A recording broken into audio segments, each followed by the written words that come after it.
Ozma of Oz by L.Frank Baum. The Girl in the Chicken Coop. The wind blew hard and joggled the water of the ocean, sending ripples across its surface. Then the wind pushed the edges of the ripples until they became waves, and shoved the waves around until they became billows. The billows rolled dreadfully high, higher even than the tops of houses. Some of them, indeed, rolled as high as the tops of tall trees, and seemed like mountains, and the gulfs between the great billows were like deep valleys. All this mad dashing and splashing of the waters of the big ocean, which the mischievous wind caused without any good reason whatever, resulted in a terrible storm. And a storm on the ocean is liable to cut many queer pranks and do a lot of damage. At the time the wind began to blow, a ship was sailing far out upon the waters. When the waves began to tumble and toss and to grow bigger and bigger, the ship rolled up and down and tipped sideways, first one way and then the other, and was jostled around so roughly that even the sailormen had to hold fast to the ropes and railings to keep themselves from being swept away by the wind or pitched headlong into the sea. And the clouds were so thick in the sky that the sunlight couldn't get through them, so that the day grew dark as night, which added to the terrors of the storm. The captain of the ship was not afraid, because he had seen storms before and had sailed his ship through them in safety. But he knew that his passengers would be in danger if they tried to stay on deck, so he put them all into the cabin and told them to stay there until after the storm was over, and to keep brave hearts and not be scared, and all would be well with them. Now among these passengers was a little Kansas girl named Dorothy Gale, who was going with her Uncle Henry to Australia to visit some relatives they had never before seen. Uncle Henry, you must know, was not very well, because he had been working so hard on his Kansas farm that his health had given way and left him weak and nervous. So he left Aunt Em at home to watch after the hired men and to take care of the farm, while he traveled far away to Australia to visit his cousins and have a good rest. Dorothy was eager to go with him on this journey, and Uncle Henry thought she would be good company and help cheer him up. So he decided to take her along. The little girl was quite an experienced traveler, for she had once been carried by a cyclone as far away from home as the marvelous land of Oz, and she had met with a good many adventures in that strange country before she managed to get back to Kansas again. So she wasn't easily frightened, whatever happened, and when the wind began to howl and whistle, and the waves began to tumble and toss, our little girl didn't mind the uproar the least bit. "Of course we'll have to stay in the cabin," she said to Uncle Henry and the other passengers, "and to keep as quiet as possible until the storm is over, for the captain says if we go on deck we may be blown overboard." No one wanted to risk such an accident as that, you may be sure. So all the passengers stayed huddled up in the dark cabin, listening to the shrieking of the storm and the creaking of the masts and rigging, and trying to keep from bumping into one another when the ship tipped sideways. Dorothy had almost fallen asleep when she was roused with a start to find that Uncle Henry was missing. She couldn't imagine where he had gone, and as he was not very strong she began to worry about him, and to fear he might have been careless enough to go on deck. In that case he would be in great danger unless he instantly came down again. The fact was that Uncle Henry had gone to lie down in his little sleeping berth, but Dorothy did not know that. She only remembered that Aunt Em had cautioned her to take good care of her uncle, so at once she decided to go on deck and find him, in spite of the fact that the tempest was now worse than ever, and the ship was plunging in a really dreadful manner. Indeed, the little girl found it was as much as she could do to mount the stairs to the deck, and as soon as she got there the wind struck her so fiercely that it almost tore away the skirts of her dress. Yet Dorothy felt a sort of joyous excitement in defying the storm, and while she held fast to the railing she peered around through the gloom, and thought she saw the dim form of a man clinging to a mast not far away from her. This might be her uncle, so she called as loudly as she could, "Uncle Henry! Uncle Henry!" But the wind screeched and howled so madly that she scarce heard her own voice, and the man certainly failed to hear her, for he did not move.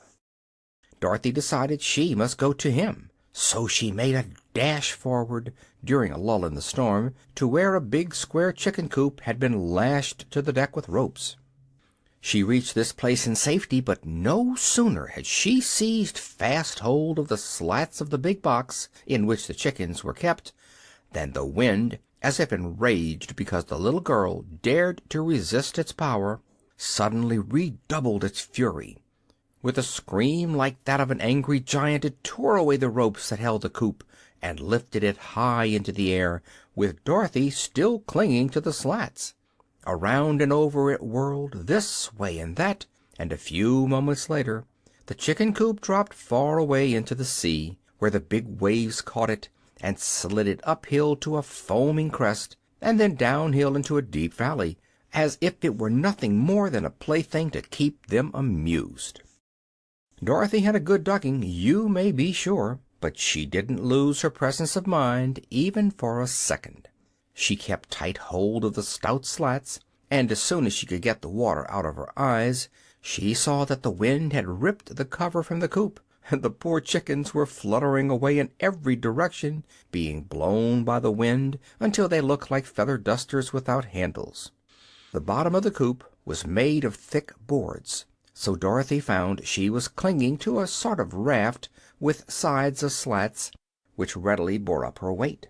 After coughing the water out of her throat and getting her breath again, she managed to climb over the slats and stand upon the firm wooden bottom of the coop, which supported her easily enough. "Why, I've got a ship of my own," she thought, more amused than frightened at her sudden change of condition. And then, as the coop climbed up to the top of a big wave, she looked eagerly around for the ship from which she had been blown. It was far, far away by this time. Perhaps no one on board had yet missed her, or knew of her strange adventure. Down into the valley between the waves the coop swept her, and when she climbed another crest the ship looked like a toy boat. It was such a long way off. Soon it had entirely disappeared in the gloom, and then Dorothy gave a sigh of regret at parting with Uncle Henry, and began to wonder what was going to happen to her next.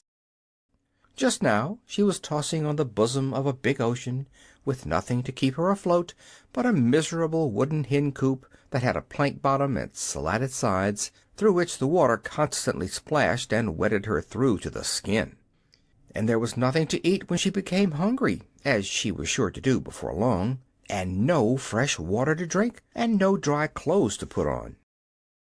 "Well, I declare!" she exclaimed with a laugh. "You're in a pretty fix, Dorothy Gale, I can tell you, and I haven't the least idea how you're going to get out of it." As if to add to her troubles, the night was now creeping on, and the gray clouds overhead changed to inky blackness. But the wind, as if satisfied at last with its mischievous pranks, stopped blowing this ocean and hurried away to another part of the world to blow something else, so that the waves, not being joggled any more, began to quiet down and behave themselves. It was lucky for Dorothy, I think, that the storm subsided, otherwise, brave though she was, I fear she might have perished. Many children in her place would have wept and given way to despair, but because Dorothy had encountered so many adventures and come safely through them, it did not occur to her at this time to be especially afraid. She was wet and uncomfortable, it is true, but after sighing that one sigh I told you of, she managed to recall some of her customary cheerfulness, and decided to patiently await whatever her fate might be. By and by the black clouds rolled away and showed a blue sky overhead, with a silver moon shining sweetly in the middle of it, and little stars winking merrily at Dorothy when she looked their way. The coop did not toss around any more, and rode the waves more gently, almost like a cradle rocking, so that the floor upon which Dorothy stood was no longer swept by water coming through the slats. Seeing this, and being quite exhausted by the excitement of the past few hours, the little girl decided that sleep would be the best thing to restore her strength, and the easiest way in which she could pass the time. The floor was damp, and she was herself wringing wet, but fortunately this was a warm climate, and she did not feel at all cold. So she sat down in a corner of the coop, leaned her back against the slats, nodded at the friendly stars before she closed her eyes, and was asleep in half a minute. The Yellow Hen. A strange noise awoke Dorothy, who opened her eyes to find that day had dawned, and the sun was shining brightly in a clear sky. She had been dreaming that she was back in Kansas again, and playing in the old barnyard with the calves and pigs and chickens all around her, and at first, as she rubbed the sleep from her eyes, she really imagined she was there.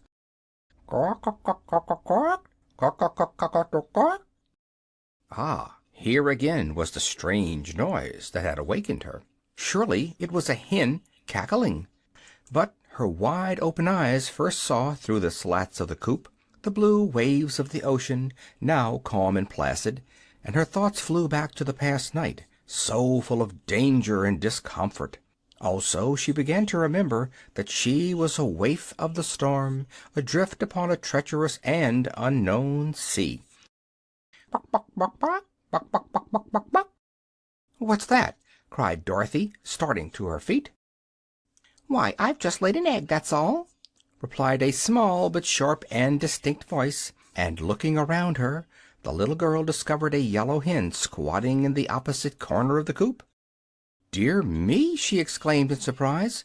"Have you been here all night, too?" "Of course," answered the hen, fluttering her wings and yawning.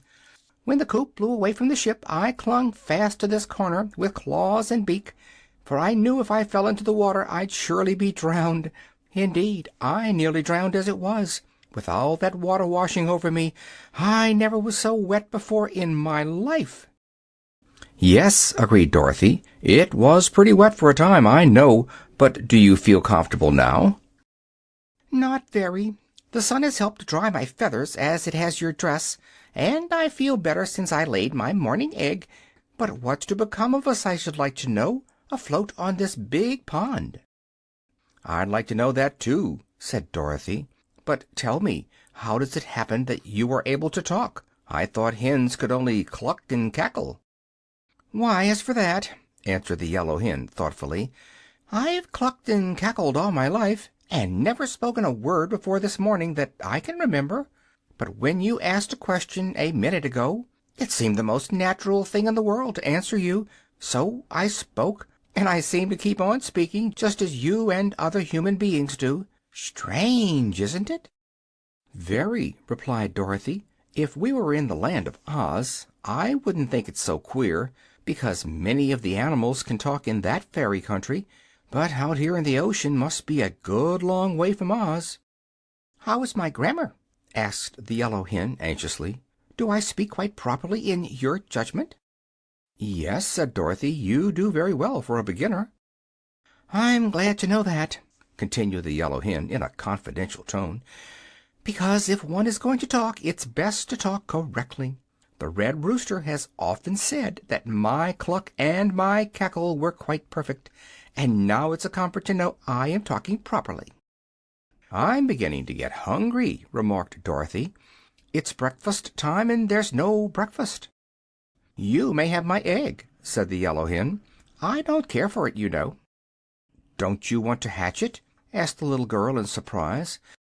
"No, indeed. I never care to hatch eggs unless I've a nice snug nest in some quiet place, with a baker's dozen of eggs under me. That's 13, you know, and it's a lucky number for hens. So you may as well eat this egg." "Oh, I couldn't possibly eat it unless it was cooked," exclaimed Dorothy. "But I'm much obliged for your kindness just the same." "Don't mention it, my dear," answered the hen calmly, and began preening her feathers. For a moment Dorothy stood looking out over the wide sea. She was still thinking of the egg, though, so presently she asked, "Why do you lay eggs when you don't expect to hatch them?" "It's a habit I have," replied the yellow hen. "It has always been my pride to lay a fresh egg every morning, except when I'm molting. I never feel like having my morning cackle till the egg is properly laid, and without the chance to cackle I would not be happy." "It's strange," said the girl reflectively, "but as I am not a hen I can't be expected to understand that." "Certainly not, my dear." Then Dorothy fell silent again. The yellow hen was some company, and a bit of comfort too, but it was dreadfully lonely out on the big ocean nevertheless. After a time the hen flew up and perched upon the topmost slat of the coop, which was a little above Dorothy's head when she was sitting upon the bottom, as she had been doing for some moments past. "Why, we are not far from land!" exclaimed the hen. Where is it?" cried Dorothy, jumping up in great excitement. "Over there, a little way," answered the hen, nodding her head in a certain direction. "We seem to be drifting toward it, so that before noon we ought to find ourselves upon dry land again." "I shall like that," said Dorothy with a little sigh, for her feet and legs were still wetted now and then by the sea water that came through the open slats. "So shall I," answered her companion. "There is nothing in the world so miserable as a wet hen." The land, which they seemed to be rapidly approaching, since it grew more distinct every minute, was quite beautiful as viewed by the little girl in the floating hen coop. Next to the water was a broad beach of white sand and gravel, and farther back were several rocky hills, while beyond these appeared a strip of green trees that marked the edge of a forest. But there were no houses to be seen, nor any sign of people who might inhabit this unknown land. "I hope we shall find something to eat," said Dorothy, looking eagerly at the pretty beach toward which they drifted. "It's long past breakfast time now." "I am a trifle hungry myself," declared the yellow hen. "Why don't you eat the egg?" asked the child. "You don't need to have your food cooked as I do." "Do you take me for a cannibal?" cried the hen indignantly. "I do not know what I have said or done that leads you to insult me." "I beg your pardon. I'm sure Mrs. By the way, may I inquire your name, ma'am?" asked the little girl. "My name is Bill," said the yellow hen somewhat gruffly. "Bill? Why, that's a boy's name." "What difference does that make?" "You're a lady hen, aren't you?" "Course. But when I was first hatched out no one could tell whether I was going to be a hen or a rooster. So the little boy at the farm where I was born called me Bill, and made a pet of me because I was the only yellow chicken in the whole brood.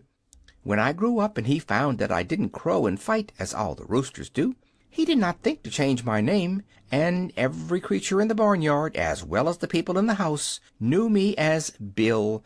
So Bill I've always been called, and Bill is my name."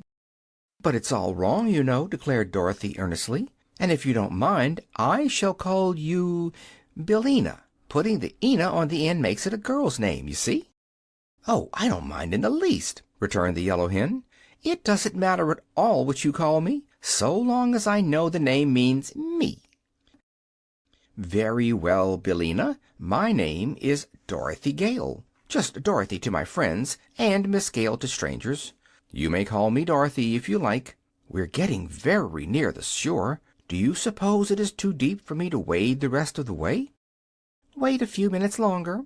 The sunshine is warm and pleasant, and we are in no hurry." "But my feet are all wet and soggy," said the girl. "My dress is dry enough, but I won't feel real comfortable till I get my feet dried." She waited, however, as the hen advised, and before long the big wooden coop grated gently on the sandy beach, and the dangerous voyage was over. It did not take the castaways long to reach the shore, you may be sure. The yellow hen flew to the sands at once, but Dorothy had to climb over the high slats.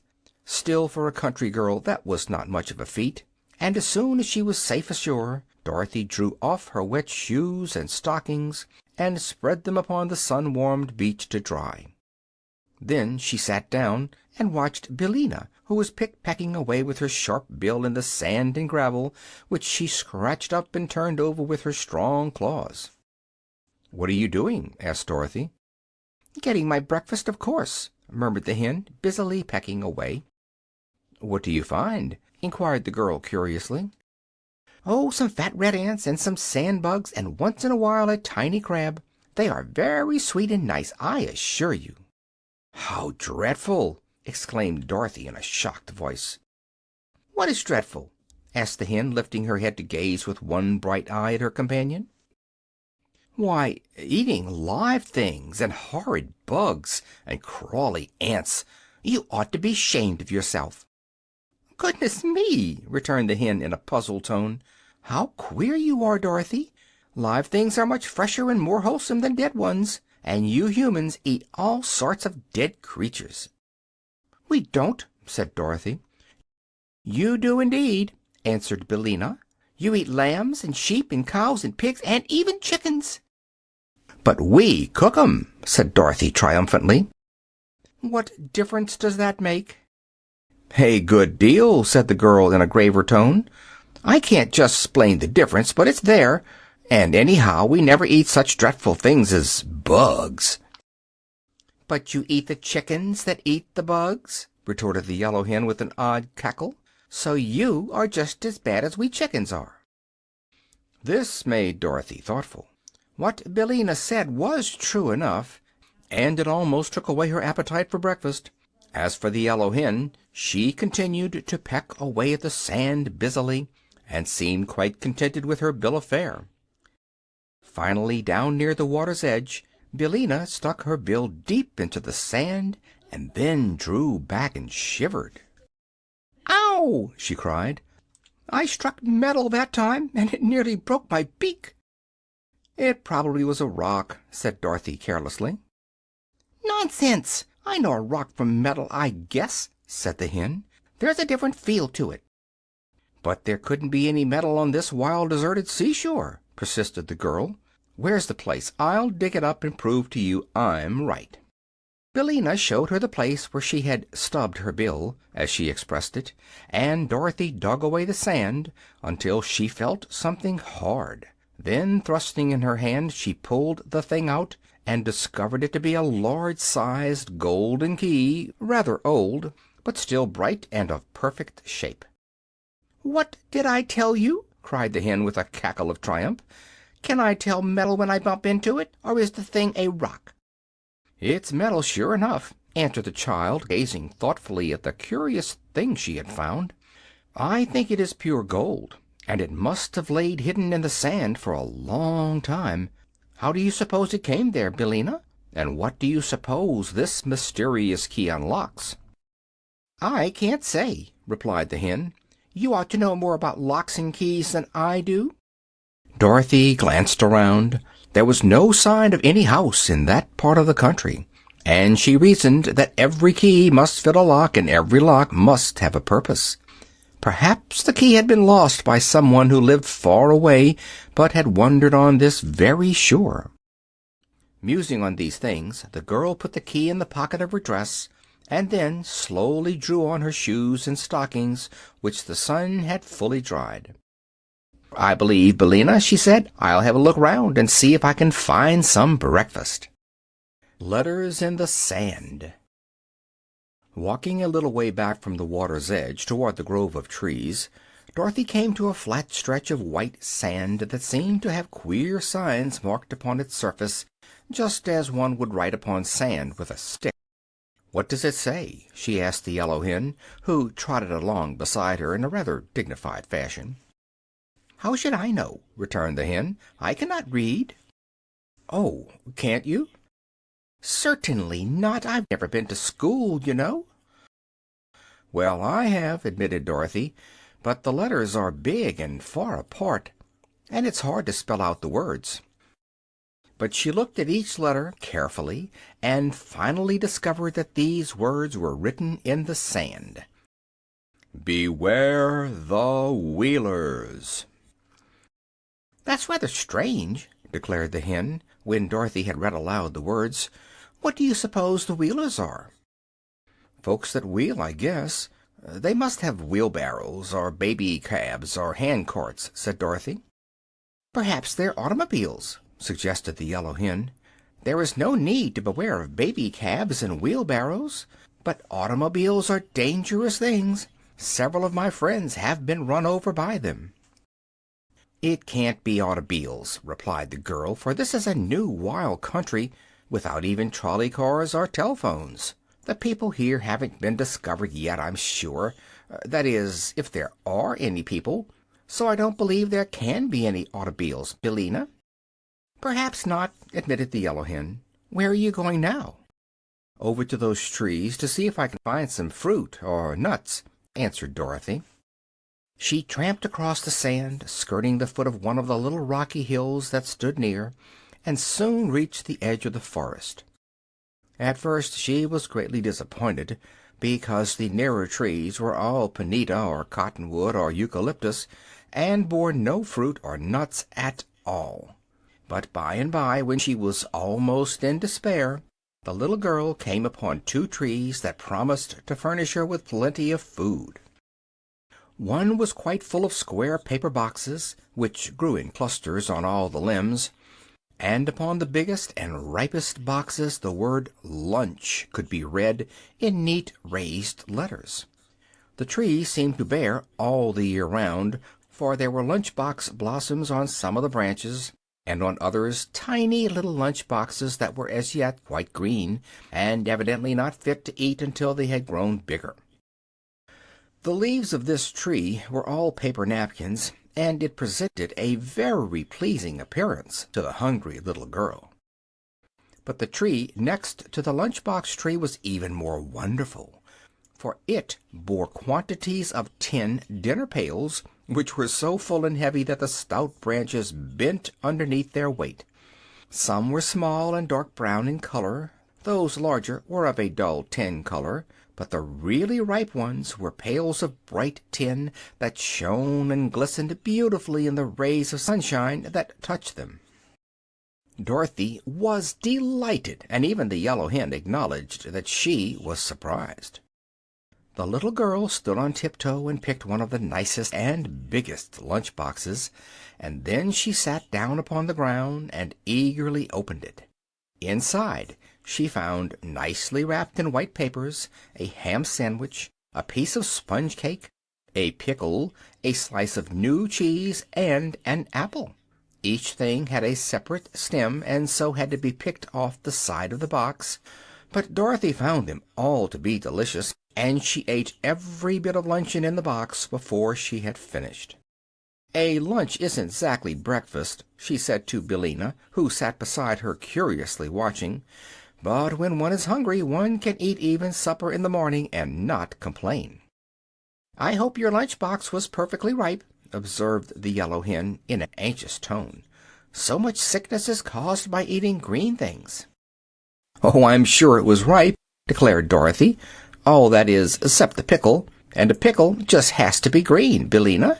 But everything tasted perfectly splendid, and I'd rather have it than a church picnic. And now I think I'll pick a dinner pail to have when I get hungry again, and then we'll start out and explore the country and see where we are." "Haven't you any idea what country this is?" inquired Billina. "None at all. But listen.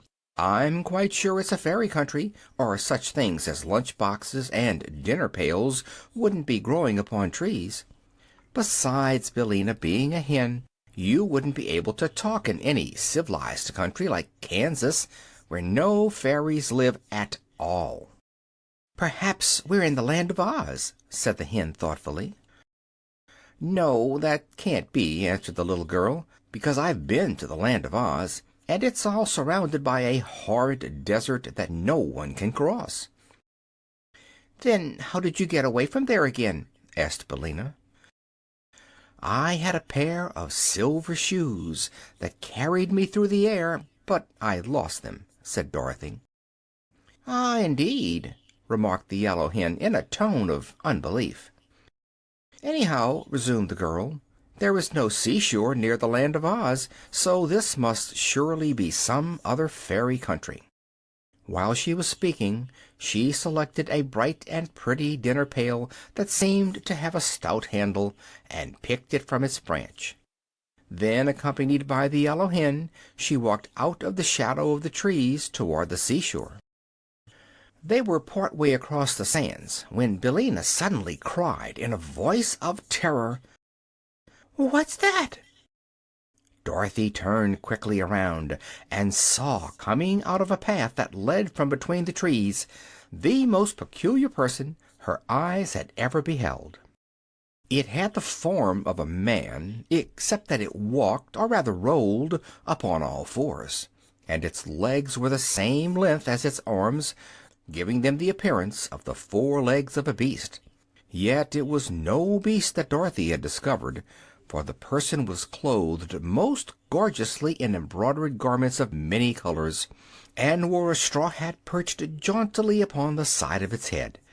But it differed from human beings in this respect, that instead of hands and feet, there grew at the end of its arms and legs round wheels, and by means of these wheels it rolled very swiftly over the level ground. Afterward Dorothy found that these odd wheels were of the same hard substance that our fingernails and toenails are composed of, and she also learned that creatures of this strange race were born in this queer fashion. But when our little girl first caught sight of the first individual of a race that was destined to cause her a lot of trouble, she had an idea that the brilliantly clothed personage was on roller skates, which were attached to his hands as well as to his feet. "Run!" screamed the yellow hen, fluttering away in great fright. "It's a Wheeler!" "A Wheeler!" exclaimed Dorothy. "What can that be?" "Don't you remember the warning in the sand? Beware the Wheelers! Run, I tell you, run!" So Dorothy ran, and the Wheeler gave a sharp, wild cry and came after her in full chase. Looking over her shoulder as she ran, the girl now saw a great procession of Wheelers emerging from the forest, dozens and dozens of them, all clad in splendid, tight-fitting garments, and all rolling swiftly toward her and uttering their wild, strange cries. "They're sure to catch us," panted the girl, who was still carrying the heavy dinner pail she had picked. "I can't run much farther, Billina." "Climb up this hill, quick!" said the hen, and Dorothy found she was very near to the heap of loose and jagged rocks they had passed on their way to the forest. The yellow hen was even now fluttering among the rocks, and Dorothy followed as best she could, half climbing and half tumbling up the rough and rugged steep. She was none too soon, for the foremost Wheeler reached the hill a moment after her, but while the girl scrambled up the rocks the creature stopped short with howls of rage and disappointment. Dorothy now heard the yellow hen laughing in her cackling henny way. "Don't hurry, my dear," cried Billina. "They can't follow us among these rocks, so we're safe enough now." Dorothy stopped at once and sat down upon a broad boulder, for she was all out of breath. The rest of the Wheelers had now reached the foot of the hill, but it was evident that their wheels would not roll upon the rough and jagged rocks, and therefore they were helpless to follow Dorothy and the hen to where they had taken refuge. But they circled all around the little hill, so the child and Billina were fast prisoners and could not come down without being captured. Then the creatures shook their front wheels at Dorothy in a threatening manner, and it seemed they were able to speak as well as to make their dreadful outcries, for several of them shouted, "We'll get you in time, never fear, and when we do get you we'll tear you into little bits." "Why are you so cruel to me?" asked Dorothy. "I'm a stranger in your country and have done you no harm." "No harm!" cried one who seemed to be their leader. "Did you not pick our lunch boxes and dinner pails? Have you not a stolen dinner pail still in your hand?" "I only picked one of each," she answered. "I was hungry, and I didn't know the trees were yours." "That is no excuse," retorted the leader, who was clothed in a most gorgeous suit. "It is the law here that whoever picks a dinner pail without our permission must die immediately." "Don't you believe him," said Billina. "I'm sure the trees do not belong to these awful creatures. They are fit for any mischief, and it's my opinion they would try to kill us just the same if you hadn't picked a dinner pail." "I think so, too," agreed Dorothy. "But what shall we do now?" "Stay where we are," advised the Yellow Hen. "We are safe from the Wheelers until we starve to death, anyhow, and before that time comes a good many things can happen." Tik Tok, the Machine Man. After an hour or so most of the band of Wheelers rolled back into the forest, leaving only 3 of their number to guard the hill. These curled themselves up like big dogs and pretended to go to sleep on the sands, but neither Dorothy nor Billina were fooled by this trick, so they remained in security among the rocks and paid no attention to their cunning enemies. Finally the hen, fluttering over the mound, exclaimed, "Why, here's a path!" So Dorothy at once clambered to where Billina sat, and there, sure enough, was a smooth path cut between the rocks. It seemed to wind around the mound from top to bottom like a corkscrew, twisting here and there between the rough boulders, but always remaining level and easy to walk upon. Indeed, Dorothy wondered at first why the Wheelers did not roll up this path, but when she followed it to the foot of the mound she found that several big pieces of rock had been placed directly across the end of the way, thus preventing anyone outside from seeing it, and also preventing the Wheelers from using it to climb up the mound. Then Dorothy walked back up the path and followed it until she came to the very top of the hill, where a solitary round rock stood that was bigger than any of the others surrounding it. The path came to an end just beside this great rock, and for a moment it puzzled the girl to know why the path had been made at all. But the hen, who had been gravely following her around and was now perched upon a point of rock behind Dorothy, suddenly remarked, "It looks something like a door, doesn't it?" "What looks like a door?" inquired the child. "Why, that crack in the rock just facing you," replied Billina, whose little round eyes were very sharp and seemed to see everything. "It runs up one side and down the other and across the top and the bottom." "What does?" "Why, the crack. So I think it must be a door of rock, although I do not see any hinges." "Oh, yes," said Dorothy, now observing for the first time the crack in the rock. "And isn't this a keyhole, Billina?" pointing to a round, deep hole at one side of the door. "Of course, if we only had the key, now we could unlock it and see what is there," replied the Yellow Hen. "Maybe it's a treasure chamber full of diamonds and rubies, or heaps of shining gold, or—" "That reminds me," said Dorothy, "of the golden key I picked up on the shore. Do you think that it would fit this keyhole, Billina?" "Try it and see," suggested the hen. So Dorothy searched in the pocket of her dress and found the golden key, and when she had put it into the hole of the rock and turned it, a sudden sharp snap was heard. Then, with a solemn creak that made the shivers run down the child's back, the face of the rock fell outward, like a door on hinges, and revealed a small, dark chamber just inside. "Good gracious!" cried Dorothy, shrinking back as far as the narrow path would let her. For standing within the narrow chamber of rock was the form of a man, or at least it seemed like a man in the dim light. He was only about as tall as Dorothy herself, and his body was round as a ball and made out of burnished copper. Also his head and limbs were copper, and these were joined or hinged to his body in a peculiar way, with metal caps over the joints, like the armor worn by knights in days of old.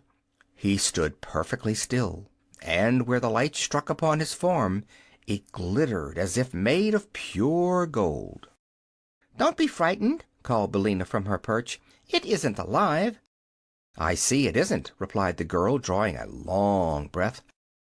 It is only made out of copper, like the old kettle in the barnyard at home," continued the hen, turning her head first to one side and then to the other, so that both her little round eyes could examine the object. "Once," said Dorothy, "I knew a man made out of tin, who was a woodman named Nick Chopper. But he was as alive as we are, 'cause he was born a real man, and got his tin body a little at a time, first a leg, and then a finger, and then an ear, for the reason that he had so many accidents with his axe, and cut himself up in a very careless manner." "Oh," said the hen with a sniff, as if she did not believe the story. "But this copper man," continued Dorothy, looking at it with big eyes, "is not alive at all, and I wonder what it was made for, and why it is locked up in this queer place." "That is a mystery," remarked the hen, twisting her head to arrange her wing feathers with her bill. Dorothy stepped inside the little room to get a back view of the copper man, and in this way discovered a printed card that hung between his shoulders, it being suspended from a small copper peg at the back of his neck. She unfastened this card and returned to the path, where the light was better, and sat herself down upon a slab of rock to read the printing. "What does it say?" asked the hen curiously. Dorothy read the card aloud, spelling out the big words with some difficulty, and this is what she read: "Smith and Tinker's Patent Double Action Extra Responsive Thought Creating Perfect Talking Mechanical Man. Fitted with our special clockwork attachment. Thinks, speaks, acts, and does everything but live. Manufactured only at our works at Evna, land of Ev. All infringements will be promptly prosecuted according to law." "How queer!" said the yellow hen. "Do you think that is all true, my dear?" "I don't know," answered Dorothy, who had more to read. "Listen to this, Billina." "Directions for using. For thinking, wind the clockwork man under his left arm, marked number 1. For speaking, wind the clockwork man under his right arm, marked number 2. For walking and action, wind clockwork in the middle of his back, marked number 3. N.B. This mechanism is guaranteed to work perfectly for 1,000 years. "Well, I declare!" gasped the yellow hen in amazement. "If the copper man can do half of these things, he is a very wonderful machine. But I suppose it is all humbug, like so many other patented articles." "We might wind him up," suggested Dorothy, "and see what he'll do." "Where is the key to the clockwork?" asked Billina. "Hanging on the peg where I found the card." "Then," said the hen, "let us try him, and find out if he will go. He is warranted for 1,000 years, it seems, but we do not know how long he has been standing inside this rock." Dorothy had already taken the clock key from the peg. "Which shall I wind up first?" she asked, looking again at the directions on the card. "Number 1, I should think," returned Billina. "That makes him think, doesn't it?" "Yes," said Dorothy, and wound up number 1 under the left arm. "He doesn't seem any different," remarked the hen critically. "Why, of course not. He is only thinking now," said Dorothy. "I wonder what he is thinking about." "I'll wind up his talk, and then perhaps he can tell us," said the girl. So she wound up number 2, and immediately the clockwork man said, without moving any part of his body except his lips, "Good morning, little girl. Good morning, Mrs. Hen." The words sounded a little hoarse and creaky, and they were uttered all in the same tone, without any change of expression whatever, but both Dorothy and Billina understood them perfectly. "Good morning, sir," they answered politely. "Thank you for rescuing me," continued the machine in the same monotonous voice, which seemed to be worked by a bellows inside of him, like the little toy lambs and cats the children squeeze so that they will make a noise. "Don't mention it," answered Dorothy, and then, being very curious, she asked, "How did you come to be locked up in this place?" "It is a long story," replied the copper man, "but I will tell it to you briefly. I was purchased from Smith and Tinker, my manufacturers, by a cruel king of Ev, named Evoldo, who used to beat all his servants until they died. However, he was not able to kill me because I was not alive, and one must first live in order to die, so that all his beating did me no harm, and merely kept my copper body well polished. The cruel king had a lovely wife and 10 beautiful children, 5 boys and 5 girls, but in a fit of anger he sold them all to the Gnome King, who by means of his magic arts changed them all into other forms, and put them in his underground palace to ornament the rooms. Afterward, the king of Ev regretted his wicked action and tried to get his wife and children away from the Gnome King, but without avail.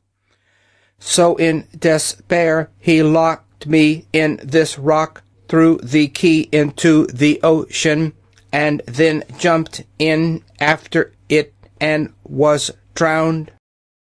"How very dreadful!" exclaimed Dorothy. "It is indeed," said the machine. "When I found myself imprisoned, I shouted for help until my voice ran down, and then I walked back and forth in this little room until my action ran down, and then I stood still and thought until my thoughts ran down. After that I remember nothing until you wound me up again." "It's a very wonderful story," said Dorothy, "and proves that the land of Ev is really a fairyland, as I thought it was." "Of course it is," answered the Copper Man. "I do not suppose such a perfect machine as I am could be made in any place but a fairyland." "I've never seen one in Kansas," said Dorothy. "But where did you get the key to unlock this door?" asked the clockwork voice. "I found it on the shore, where it was probably washed up by the waves," she answered. "And now, sir, if you don't mind, I'll wind up your action." "That will please me very much," said the machine. So she wound up number 3, and at once the Copper Man, in a somewhat stiff and jerky fashion, walked out of the rocky cavern, took off his copper hat, and bowed politely, and then kneeled before Dorothy. Said he, "From this time forth I am your obedient servant. Whatever you command, that I will do willingly, if you keep me wound up." "What is your name?" she asked. "Tik Tok," he replied. "My former master gave me that name because my clockwork always ticks when it is wound up."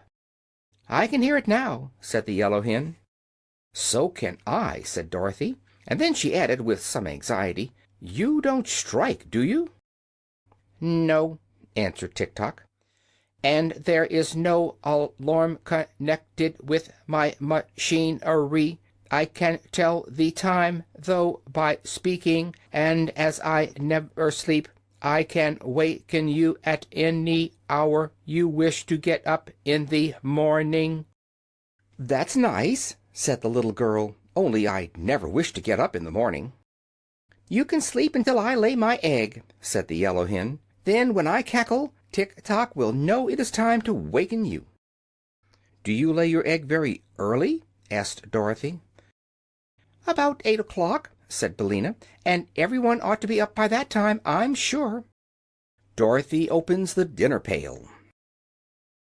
"Now, Tik Tok," said Dorothy, "the first thing to be done is to find a way for us to escape from these rocks. The Wheelers are down below, you know, and threaten to kill us." "There is no reason to be afraid of the Wheelers," said Tik Tok, the words coming more slowly than before. "Why not?" she asked. "Because they are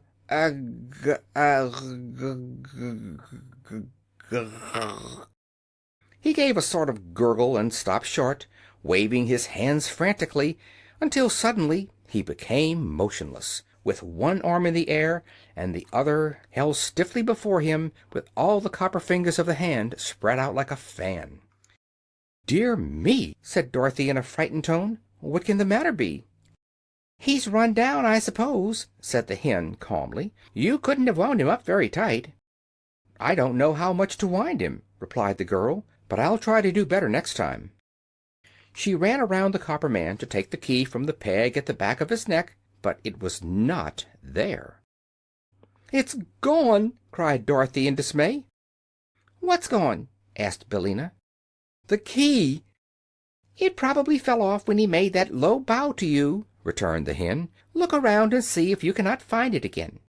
Dorothy looked, and the hen helped her, and by the girl discovered the clock key, which had fallen into a crack of the rock. At once she wound up Tik Tok's voice, taking care to give the key as many turns as it would go around. She found this quite a task, as you may imagine if you have ever tried to wind a clock. But the machine man's first words were to assure Dorothy that he would now run for at least 24 hours. "You did not wind me much at first," he calmly said, "and I told you that long story about King Evoldo, so it is no wonder that I ran down." She next rewound the action clockwork, and then Billina advised her to carry the key to Tik Tok in her pocket so it would not get lost again. "And now," said Dorothy, when all this was accomplished, "tell me what you were going to say about the Wheelers." "Why, they are nothing to be frightened at," said the machine.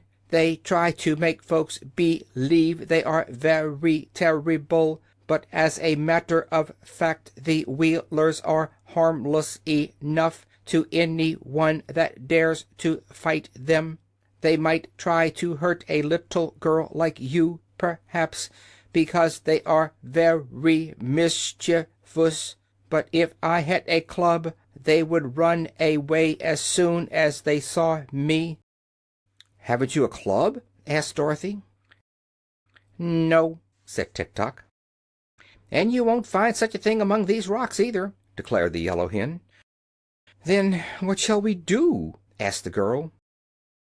"Wind up my think works tightly, and I will try to think of some other plan," said Tik Tok. So Dorothy rewound his thought machinery, and while he was thinking she decided to eat her dinner. Billina was already pecking away at the cracks in the rocks to find something to eat, so Dorothy sat down and opened her tin dinner pail. In the cover she found a small tank that was full of very nice lemonade. It was covered by a cup, which might also, when removed, be used to drink the lemonade from.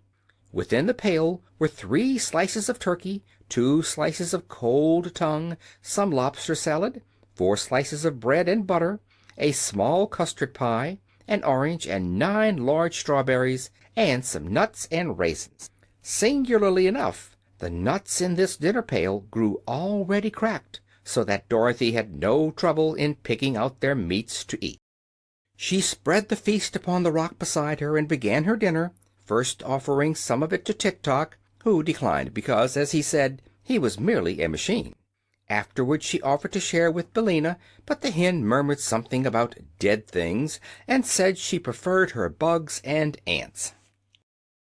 "Do the lunch-box trees and the dinner-pail trees belong to the Wheelers?" the child asked Tik Tok while engaged in eating her meal. "Of course not," he answered. "They belong to the royal family of Ev. Only, of course, there is no royal family just now, because King Evoldo jumped into the sea, and his wife and 10 children have been transformed by the Nome King. So there is no one to rule the land of Ev that I can think of. Perhaps it is for this reason that the wheelers claim the trees for their own, and pick the luncheons and dinners to eat themselves, but they belong to the king, and you will find the royal E stamped up on the bottom of every dinner pail."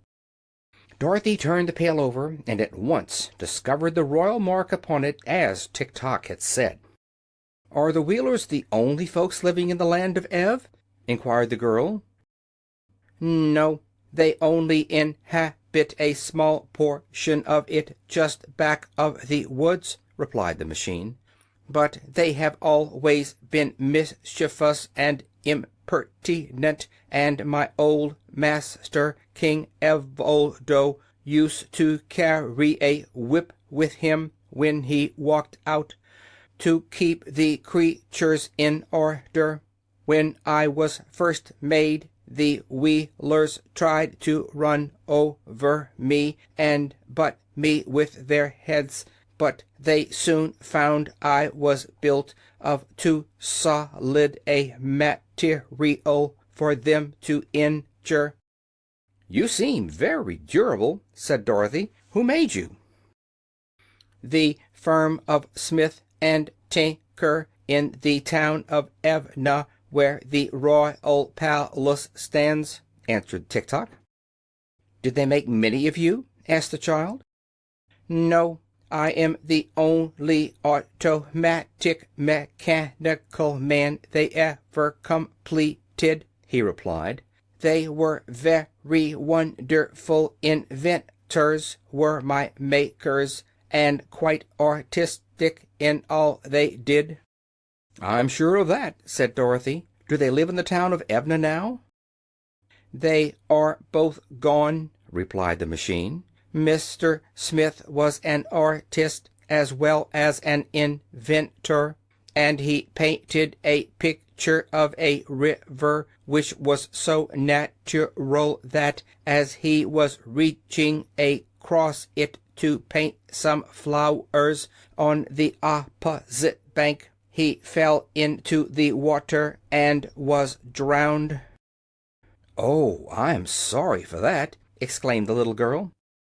"Mr. Tinker," continued Tik Tok, "made a ladder so tall that he could rest the end of it against the moon while he stood on the highest rung and picked the little stars to set in the points of the king's crown. But when he got to the moon, Mr. Tinker found it such a lovely place that he decided to live there. So he pulled up the ladder after him, and we have never seen him since." "He must have been a great loss to this country," said Dorothy, who was by this time eating her custard pie. "He was," acknowledged Tik Tok, "and he is a great loss to me, for if I should get out of order, I do not know of any one able to repair me, because I am so complicated. You have no idea how full of machinery I am." "I can imagine it," said Dorothy readily. "And now," continued the machine, "I must stop talking and begin thinking again of a way to escape from this rock." So he turned halfway around in order to think without being disturbed. "The best thinker I ever knew," said Dorothy to the Yellow Hen, "was a scarecrow." "Nonsense!" snapped Billina. "It is true," declared Dorothy. "I met him in the land of Oz, and he traveled with me to the city of the great Wizard of Oz, so as to get some brains, for his head was only stuffed with straw. But it seemed to me that he thought just as well before he got his brains as he did afterward." "Do you expect me to believe all that rubbish about the land of Oz?" inquired Billina, who seemed a little cross, perhaps because bugs were scarce. "What rubbish?" asked the child, who was now finishing her nuts and raisins. "Why, your impossible stories about animals that can talk, and a Tin Woodman who is alive, and a Scarecrow who can think." "They are all there," said Dorothy, "for I have seen them." "I don't believe it!" cried the hen, with a toss of her head.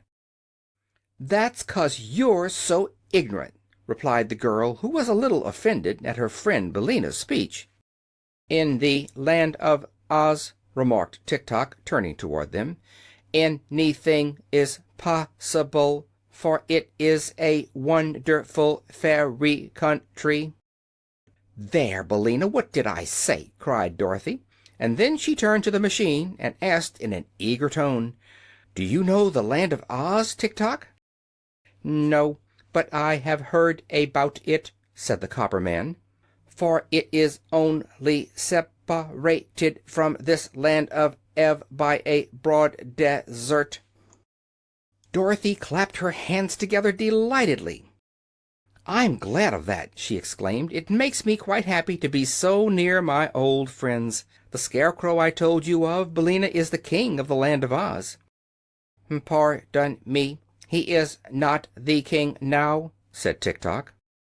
"He was when I left there," declared Dorothy.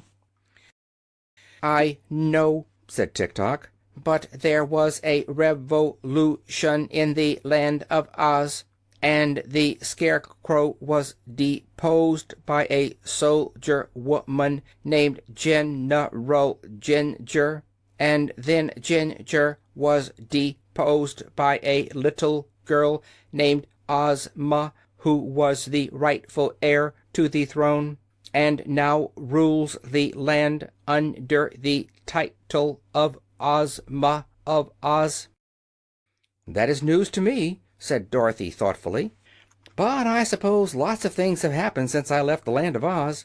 I wonder what has become of the Scarecrow, and of the Tin Woodman, and the Cowardly Lion, and I wonder who this girl Ozma is, for I never heard of her before." But Tik Tok did not reply to this. He had turned around again to resume his thinking. Dorothy packed the rest of the food back into the pail so as not to be wasteful of good things, and the yellow hen forgot her dignity far enough to pick up all the scattered crumbs, which she ate greedily, although she had so lately pretended to despise the things that Dorothy preferred as food. By this time Tik Tok approached them with his stiff bow. "Be kind enough to follow me," he said, "and I will lead you away from here to the town of Evna, where you will be more comfortable, and also I will protect you from the Wheelers." "All right," answered Dorothy promptly. "I'm ready." The Heads of Langwidere. They walked slowly down the path between the rocks, Tik Tok going first, Dorothy following him, and the yellow hen trotting along last of all. At the foot of the path the copper man leaned down and tossed aside with ease the rocks that cumbered the way. Then he turned to Dorothy and said, "Let me carry your dinner pail." She placed it in his right hand at once, and the copper fingers closed firmly over the stout handle. Then the little procession marched out upon the level sands. As soon as the three Wheelers who were guarding the mound saw them, they began to shout their wild cries and rolled swiftly toward the little group, as if to capture them or bar their way. But when the foremost had approached near enough, Tik Tok swung the tin dinner pail and struck the Wheeler a sharp blow over its head with the queer weapon. Perhaps it did not hurt very much, but it made a great noise, and the Wheeler uttered a howl and tumbled over upon its side. The next minute it scrambled to its wheels and rolled away as fast as it could go, screeching with fear at the same time. "I told you they were harmless," began Tik Tok, but before he could say more another Wheeler was upon them. Crack went the dinner pail against its head, knocking its straw hat a dozen feet away. And that was enough for this Wheeler also. It rolled away after the first one, and the third did not wait to be pounded with the pail, but joined its fellows as quickly as its wheels could whirl. The yellow hen gave a cackle of delight, and flying to a perch upon Tik Tok's shoulder, she said, "Bravely done, my copper friend, and wisely thought of, too. Now we are free from those ugly creatures." But just then a large band of Wheelers rolled from the forest, and, relying upon their numbers to conquer, they advanced fiercely upon Tik Tok. Dorothy grabbed Billina in her arms and held her tight, and the machine embraced the form of the little girl with his left arm, the better to protect her. Then the Wheelers were upon them. Racklety bang, bang went the dinner pail in every direction, and it made so much clatter bumping against the heads of the Wheelers that they were much more frightened than hurt, and fled in a great panic. All, that is, except their leader. This Wheeler had stumbled against another and fallen flat upon his back, and before he could get his wheels under him to rise again, Tik Tok had fastened his copper fingers into the neck of the gorgeous jacket of his foe and held him fast. "Tell your people to go away," commanded the machine. The leader of the Wheelers hesitated to give this order, so Tik Tok shook him as a terrier dog does a rat, until the Wheeler's teeth rattled together with a noise like hailstones on a window pane. Then, as soon as the creature could get its breath, it shouted to the others to roll away, which they immediately did. "Now," said Tik Tok, "you shall come with us and tell me what I want to know." "You'll be sorry for treating me in this way," whined the Wheeler. "I'm a terribly fierce person." "As for that," answered Tik Tok, "I am only a machine and can not feel sorrow or joy, no matter what happens. But you are wrong to think yourself terrible or fierce." "Why so?" asked the Wheeler. "Because no one else thinks as you do. Your wheels make you helpless to injure anyone, for you have no fists and cannot scratch or even pull hair, nor have you any feet to kick with. All you can do is to yell and shout, and that does not hurt anyone at all." The Wheeler burst into a flood of tears, to Dorothy's great surprise. "Now I and my people are ruined forever," he sobbed, "for you have discovered our secret. Being so helpless, our only hope is to make people afraid of us by pretending we are very fierce and terrible, and writing in the sand warnings to beware the Wheelers. Until now we have frightened everyone, but since you have discovered our weakness, our enemies will fall upon us and make us very miserable and unhappy." "Oh, no!" exclaimed Dorothy, who was sorry to see this beautifully dressed Wheeler so miserable. "Tik Tok will keep your secret, and so will Billina and I. Only you must promise not to try to frighten children any more if they come near to you." "I won't. Indeed I won't," promised the Wheeler, ceasing to cry and becoming more cheerful. "I'm not really bad, you know, but we have to pretend to be terrible in order to prevent others from attacking us." "That is not exactly true," said Tik Tok, starting to walk toward the path through the forest, and still holding fast to his prisoner, who rolled slowly along beside him.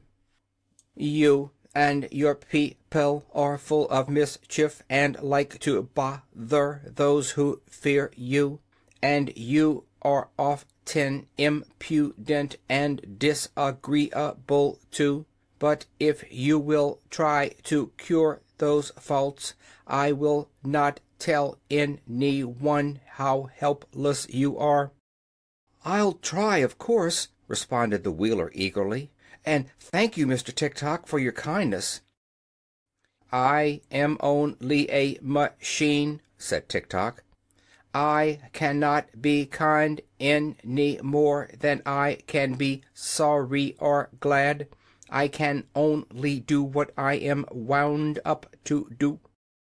"Are you wound up to keep my secret?" asked the Wheeler anxiously. "Yes, if you behave yourself. But tell me, who rules the land of Ev now?" asked the machine. "There is no ruler," was the answer, "because every member of the royal family is imprisoned by the Nome King. But the Princess Langwidere, who is a niece of our late King Evoldo, lives in a part of the royal palace and takes as much money out of the royal treasury as she can spend. The Princess Langwidere is not exactly a ruler, you see, because she doesn't rule, but she is the nearest approach to a ruler we have at present." "I do not remember her," said Tik Tok. "What does she look like?" "That I cannot say," replied the Wheeler, "although I have seen her 20 times, for the Princess Langwidere is a different person every time I see her, and the only way her subjects can recognize her at all is by means of a beautiful ruby key which she always wears on a chain attached to her left wrist. When we see the key, we know we are beholding the Princess." "That is strange," said Dorothy in astonishment. "Do you mean to say that so many different princesses are one and the same person?" "Not exactly," answered the Wheeler. "There is, of course, but one princess, but she appears to us in many forms, which are all more or less beautiful." "She must be a witch!" exclaimed the girl. "I do not think so," declared the Wheeler, "but there is some mystery connected with her, nevertheless. She is a very vain creature, and lives mostly in a room surrounded by mirrors, so that she can admire herself whichever way she looks."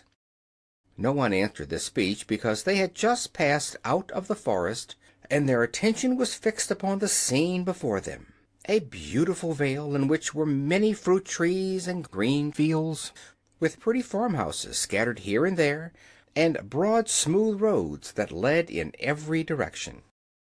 All these details Dorothy was, of course, unable to notice or admire until they had advanced along the road to a position quite near the palace, and she was still looking at the pretty sights when her little party entered the grounds and approached the big front door of the King's own apartments.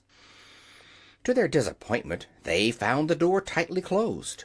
A sign was tacked to the panel which read as follows: "Owner absent. Please knock at the third door in the left wing." "Now," said Tik Tok to the captive Wheeler, "you must show us the way to the left wing." "Very well," agreed the prisoner. "It's around here, at the right." "How can the left wing be at the right?" demanded Dorothy, who feared the Wheeler was fooling them. "Because there used to be 3 wings, and 2 were torn down, so the one on the right is the only one left. It is a trick of the Princess Langwidere to prevent visitors from annoying her." Then the captive led them around to the wing, after which the machine man, having no further use of the Wheeler, permitted him to depart and rejoin his fellows. He immediately rolled away at a great pace and was soon lost to sight. Tik Tok now counted the doors in the wing and knocked loudly upon the third one. It was opened by a little maid in a cap trimmed with gay ribbons, who bowed respectfully and asked, "What do you wish, good people?" "Are you the Princess Langwidere?" asked Dorothy. "No, miss, I am her servant," replied the maid. "May I see the Princess, please?" "I will tell her you are here, miss, and ask her to grant you an audience," said the maid. "Step in, please, and take a seat in the drawing-room." So Dorothy walked in, followed closely by the machine. But as the yellow hen tried to enter after them, the little maid cried "Shoo!" and flapped her apron in Billina's face. "Shoo yourself!" retorted the hen, drawing back in anger and ruffling up her feathers. "Haven't you any better manners than that?" "Oh, do you talk?" inquired the maid, evidently surprised. "Can't you hear me?" snapped Billina. "Drop that apron and get out of the doorway so that I may enter with my friends." "The Princess won't like it," said the maid, hesitating. "I don't care whether she likes it or not," replied Billina, and fluttering her wings with a loud noise she flew straight at the maid's face. The little servant at once ducked her head, and the hen reached Dorothy's side in safety. "Very well," sighed the maid. If you are all ruined because of this obstinate hen, don't blame me for it. It isn't safe to annoy the Princess Langwidere." "Tell her we are waiting, if you please," Dorothy requested with dignity. "Billina is my friend, and must go wherever I go." Without more words, the maid led them to a richly furnished drawing-room, lighted with subdued rainbow tints that came in through beautiful stained-glass windows. "Remain here," she said. "What names shall I give the Princess?" "I am Dorothy Gale of Kansas," replied the child, "and this gentleman is a machine named Tik Tok, and the yellow hen is my friend Billina." The little servant bowed and withdrew, going through several passages and mounting 2 marble stairways before she came to the apartments occupied by her mistress. Princess Langwidere's sitting room was paneled with great mirrors, which reached from the ceiling to the floor. Also, the ceiling was composed of mirrors, and the floor was of polished silver that reflected every object upon it. So, when Langwidere sat in her easy chair and played soft melodies upon her mandolin, her form was mirrored hundreds of times in walls and ceilings and floor, and whichever way the lady turned her head she could see and admire her own features. This she loved to do, and just as the maid entered she was saying to herself, "The head with the auburn hair and hazel eyes is quite attractive. I must wear it more often than I have done of late, although it may not be the best of my collection." "You have company, your Highness," announced the maid, bowing low. "Who is it?" asked Langwidere, yawning. "Dorothy Gale of Kansas, Mr. Tik Tok, and Billina," answered the maid. "What a queer lot of names," murmured the Princess, beginning to be a little interested. "What are they like? Is Dorothy Gale of Kansas pretty?" "She might be called so," the maid replied. "And is Mr. Tik Tok attractive?" continued the Princess. "That I cannot say, your Highness, but he seems very bright. Will your gracious Highness see them?" "Oh, I may as well, Nanda. But I am tired admiring this head, and if my visitor has any claim to beauty I must take care that she does not surpass me. So I will go to my cabinet and change to number 17, which I think is my best appearance, don't you?" "Your number 17 is exceedingly beautiful," answered Nanda with another bow. Again the Princess yawned. Then she said, "Help me to rise." So the maid assisted her to gain her feet, although Langwidere was the stronger of the two. Then the Princess slowly walked across the silver floor to her cabinet, leaning heavily at every step upon Nanda's arm. Now, I must explain to you that the Princess Langwidere had 30 heads, as many as there are days in the month. But of course she could only wear one of them at a time, because she had but one neck. These heads were kept in what she called her cabinet, which was a beautiful dressing-room that lay just between Langwidere's sleeping chamber and the mirrored sitting-room. Each head was in a separate cupboard lined with velvet. The cupboards ran all around the sides of the dressing-room, and had elaborately carved doors with gold numbers on the outside and jeweled framed mirrors on the inside of them. When the Princess got out of her crystal bed in the morning, she went to her cabinet, opened one of the velvet-lined cupboards, and took the head it contained from its golden shelf. Then, by the aid of the mirror inside the open door, she put on the head, as neat and straight as could be, and afterward called her maids to robe her for the day. She always wore a simple white costume that suited all the heads, for, being able to change her face whenever she liked, the Princess had no interest in wearing a variety of gowns, as have other ladies who are compelled to wear the same face constantly. Of course, the 30 heads were in great variety, no two formed alike, but all being of exceeding loveliness.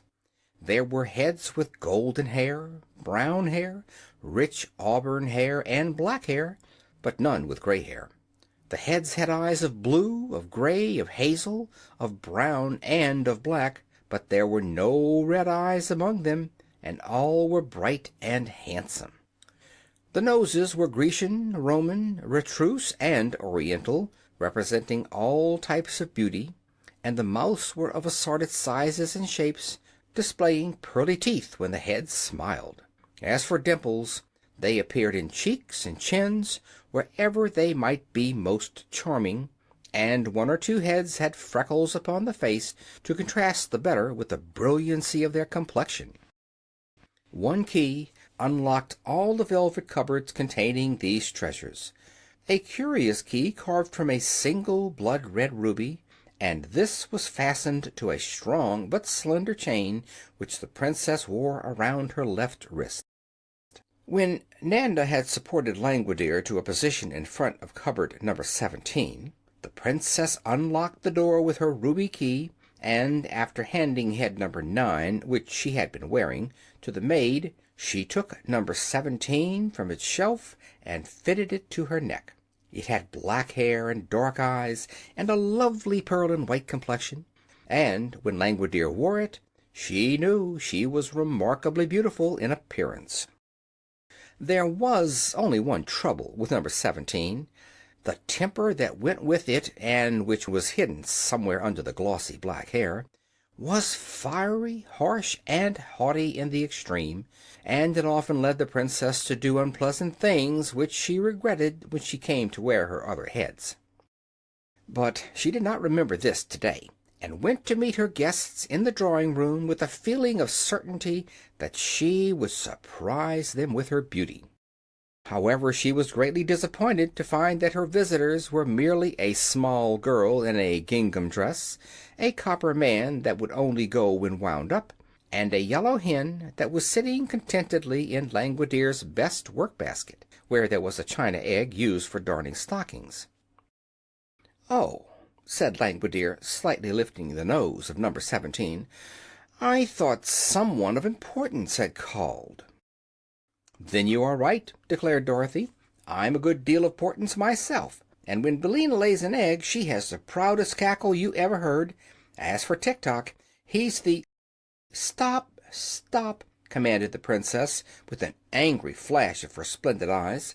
"How dare you annoy me with your senseless chatter?" "Why, you horrid thing!" said Dorothy, who was not accustomed to being treated so rudely. The Princess looked at her more closely. "Tell me," she resumed, "are you of royal blood?" "Better than that, ma'am," said Dorothy. "I came from Kansas." "Humph!" cried the Princess scornfully. "You are a foolish child, and I cannot allow you to annoy me. Run away, you little goose, and bother someone else." Dorothy was so indignant that for a moment she could find no words to reply. But she rose from her chair and was about to leave the room when the Princess, who had been scanning the girl's face, stopped her by saying more gently, "Come nearer to me." Dorothy obeyed, without a thought of fear, and stood before the Princess while Langwidere examined her face with careful attention. "You are rather attractive," said the lady presently. "Not at all beautiful, you understand, but you have a certain style of prettiness that is different from that of any of my 30 heads. So I believe I'll take your head and give you number 26 for it."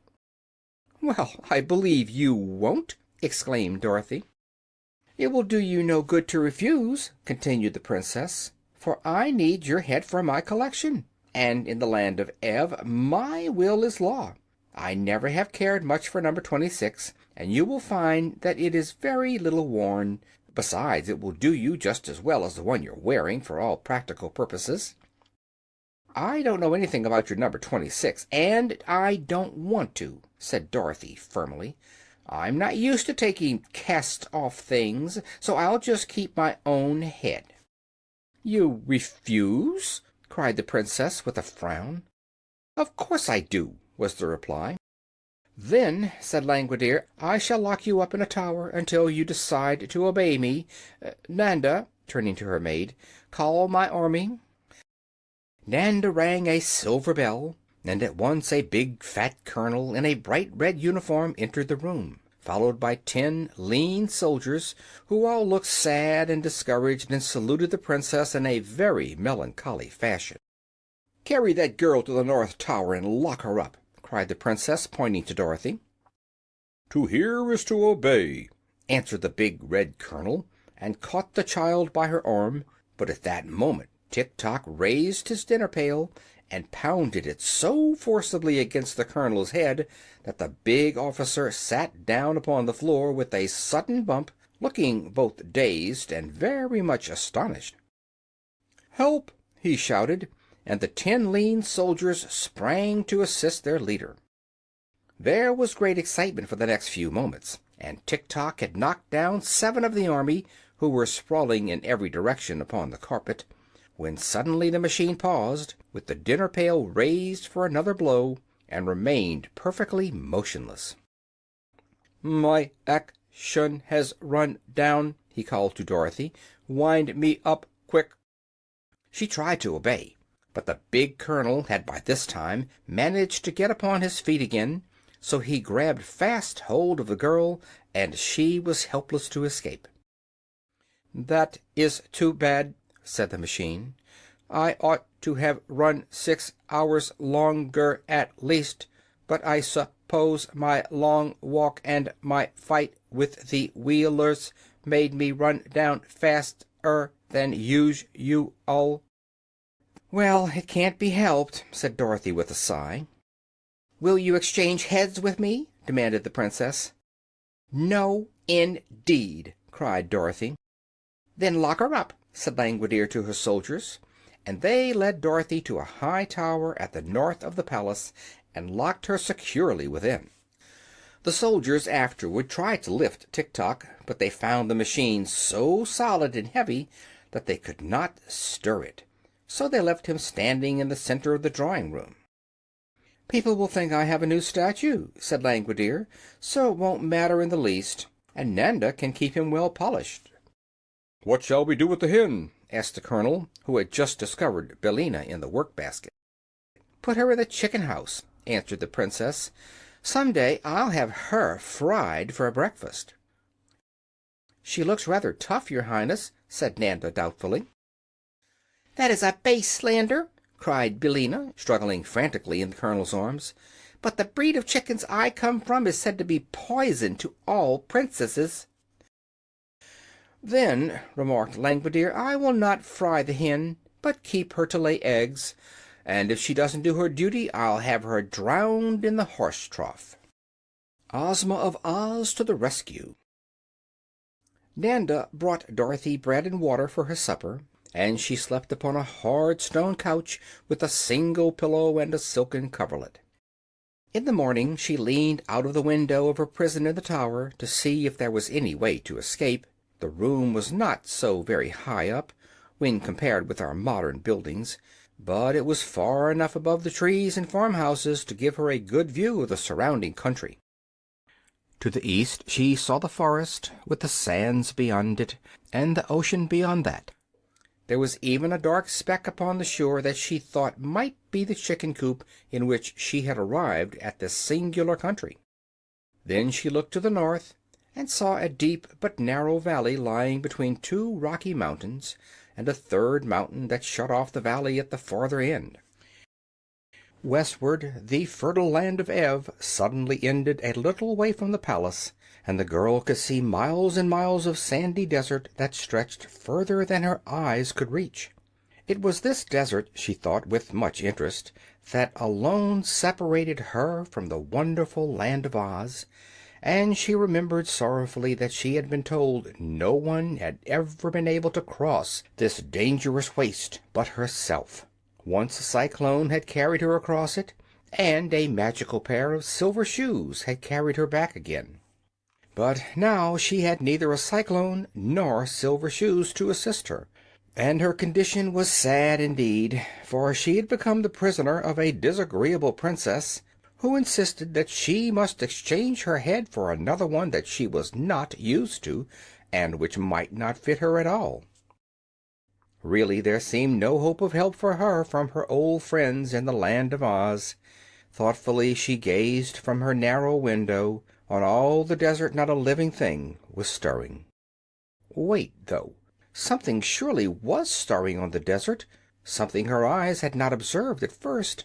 Now it seemed like a cloud, now it seemed like a spot of silver, now it seemed to be a mass of rainbow colors that moved swiftly toward her. What could it be, she wondered. Then, gradually, but in a brief space of time, nevertheless, the vision drew near enough to Dorothy to make out what it was. A broad green carpet was unrolling itself upon the desert, while advancing across the carpet was a wonderful procession that made the girl open her eyes in amazement as she gazed. First came a magnificent golden chariot, drawn by a great lion and an immense tiger, who stood shoulder to shoulder and trotted along as gracefully as a well-matched team of thoroughbred horses. And standing upright within the chariot was a beautiful girl, clothed in flowing robes of silver gauze and wearing a jeweled diadem upon her dainty head. She held in one hand the satin ribbons that guided her astonishing team, and in the other an ivory wand that separated at the top into two prongs, the prongs being tipped by the letters O and Z, made of glistening diamonds set closely together. The girl seemed neither older nor larger than Dorothy herself, and at once the prisoner in the tower guessed that the lovely driver of the chariot must be that Ozma of Oz of whom she had so lately heard from Tik Tok. Following close behind the chariot, Dorothy saw her old friend the Scarecrow riding calmly astride a wooden sawhorse, which pranced and trotted as naturally as any meat horse could have done. And then came Nick Chopper, the Tin Woodman, with his funnel-shaped cap tipped carelessly over his left ear, his gleaming axe over his right shoulder, and his whole body sparkling as brightly as it had ever done in the old days when first she knew him. The Tin Woodman was on foot, marching at the head of a company of 27 soldiers, of whom some were lean and some fat, some short and some tall, but all 27 were dressed in handsome uniforms of various designs and colors, no two being alike in any respect. Behind the soldiers the green carpet rolled itself up again, so that there was always just enough of it for the procession to walk upon, in order that their feet might not come in contact with the deadly, life-destroying sands of the desert. Dorothy knew at once it was a magic carpet she beheld, and her heart beat high with hope and joy as she realized she was soon to be rescued and allowed to greet her dearly beloved friends of Oz, the Scarecrow, the Tin Woodman, and the Cowardly Lion. Indeed, the girl felt herself as good as rescued as soon as she recognized those in the procession, for she well knew the courage and loyalty of her old comrades, and also believed that any others who came from their marvelous country would prove to be pleasant and reliable acquaintances. As soon as the last bit of desert was passed, and all the procession, from the beautiful and dainty Ozma to the last soldier, had reached the grassy meadows of the land of Ev, the magic carpet rolled itself together and entirely disappeared.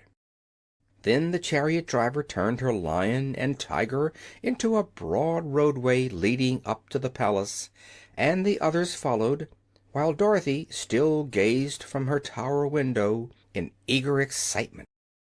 They came quite close to the front door of the palace, and then halted. The Scarecrow dismounted from his sawhorse to approach the sign fastened to the door, that he might read what it said. Dorothy, just above him, could keep silent no longer. "Here I am!" she shouted, as loudly as she could. "Here's Dorothy!" "Dorothy who?" asked the Scarecrow, tipping his head to look upward until he nearly lost his balance and tumbled over backward. "Dorothy Gale, of course, your friend from Kansas," she answered. "Why, hello, Dorothy," said the Scarecrow. "What in the world are you doing up there?" "Nothing," she called down, "because there's nothing to do. Save me, my friend, save me." "You seem to be quite safe now," replied the Scarecrow. "But I'm a prisoner. I'm locked in so that I can't get out," she pleaded. "That's all right," said the Scarecrow. "You might be worse off, little Dorothy. Just consider the matter. You can't get drowned, or be run over by a Wheeler, or fall out of an apple tree. Some folks would think they were lucky to be up there."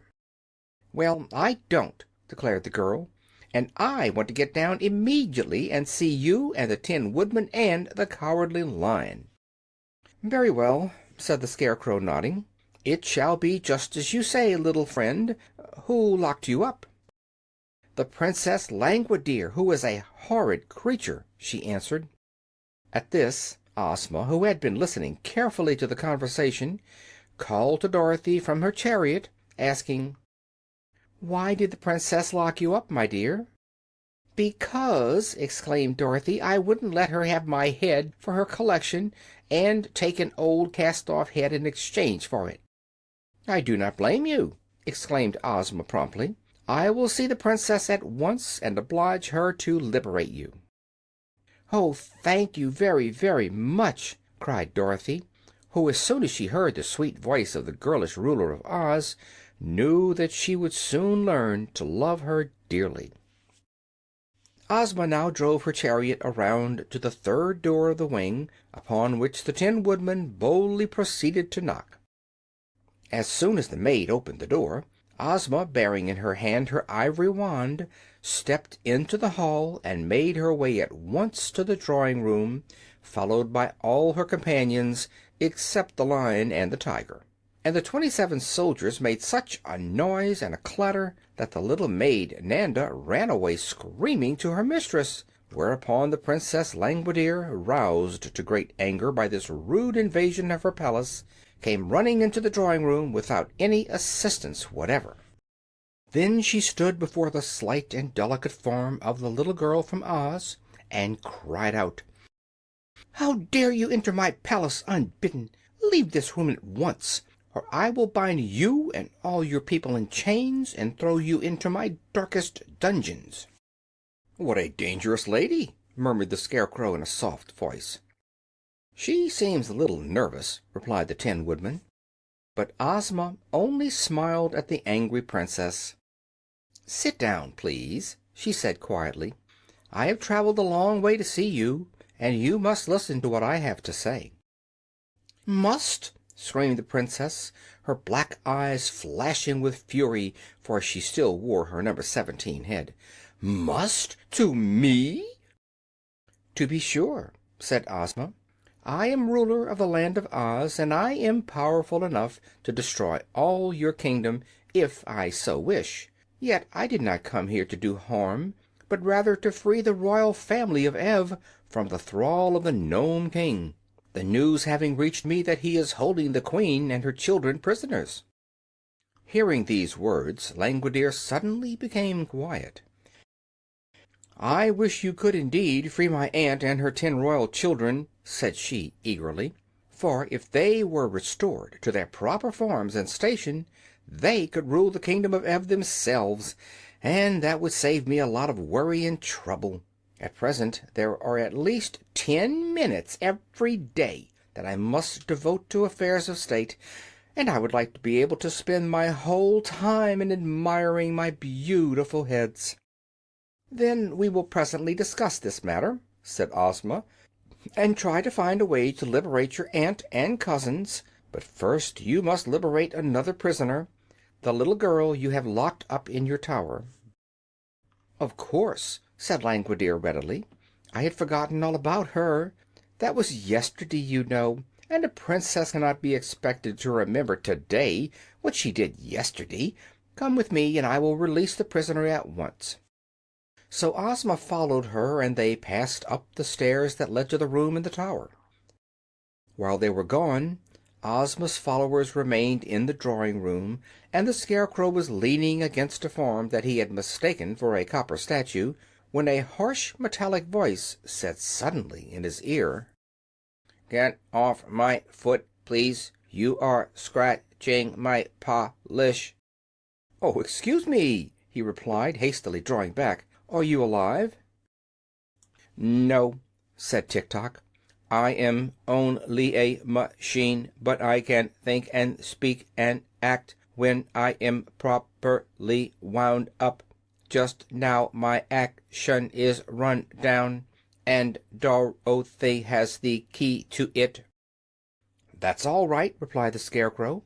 "Dorothy will soon be free, and then she'll attend to your works. But it must be a great misfortune not to be alive. I'm sorry for you." "Why?" asked Tik Tok. "Because you have no brains, as I have," said the Scarecrow. "Oh, yes, I have," returned Tik Tok. "I am fitted with Smith and Tinker's improved combination steel brains. They are what makes me think. What sort of brains are you fitted with?" "I don't know," admitted the Scarecrow. "They were given to me by the great Wizard of Oz, and I didn't get a chance to examine them before he put them in. But they work splendidly, and my conscience is very active. Have you a conscience?" "No," said Tik Tok. "And no heart, I suppose?" added the Tin Woodman, who had been listening with interest to this conversation. "No," said Tik Tok.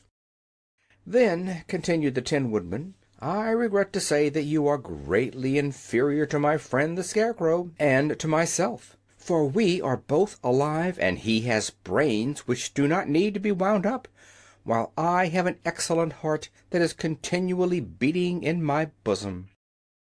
"I congratulate you," replied Tik Tok.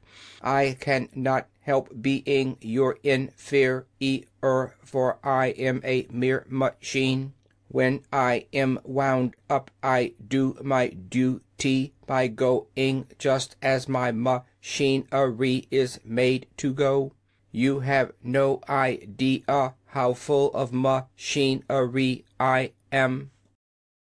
"I can guess," said the Scarecrow, looking at the machine man curiously. "Some day I'd like to take you apart and see just how you are made." "Do not do that, I beg of you," said Tik Tok, "for you could not put me together again, and my usefulness would be destroyed." "Oh, are you useful?" asked the Scarecrow, surprised. "Very," said Tik Tok. "In that case," the Scarecrow kindly promised, "I won't fool with your interior at all, for I am a poor mechanic and might mix you up." "Thank you," said Tik Tok. Just then Ozma re-entered the room, leading Dorothy by the hand, and followed closely by the Princess Langwidere. The Hungry Tiger. The first thing Dorothy did was to rush into the embrace of the Scarecrow, whose painted face beamed with delight as he pressed her form to his straw-padded bosom. Then the Tin Woodman embraced her very gently, for he knew his tin arms might hurt her if he squeezed too roughly. These greetings having been exchanged, Dorothy took the key to Tik Tok from her pocket and wound up the machine man's action, so that he could bow properly when introduced to the rest of the company. While doing this she told them how useful Tik Tok had been to her, and both the Scarecrow and the Tin Woodman shook hands with the machine once more and thanked him for protecting their friend. Then Dorothy asked, "Where is Billina?" "I don't know," said the Scarecrow. "Who is Billina?" "She's a yellow hen who is another friend of mine," answered the girl anxiously. "I wonder what has become of her." "She is in the chicken house in the back yard," said the Princess. "My drawing room is no place for hens." Without waiting to hear more, Dorothy ran to get Billina, and just outside the door she came upon the Cowardly Lion, still hitched to the chariot beside the great Tiger. The Cowardly Lion had a big bow of blue ribbon fastened to the long hair between his ears, and the Tiger wore a bow of red ribbon on his tail, just in front of the bushy end.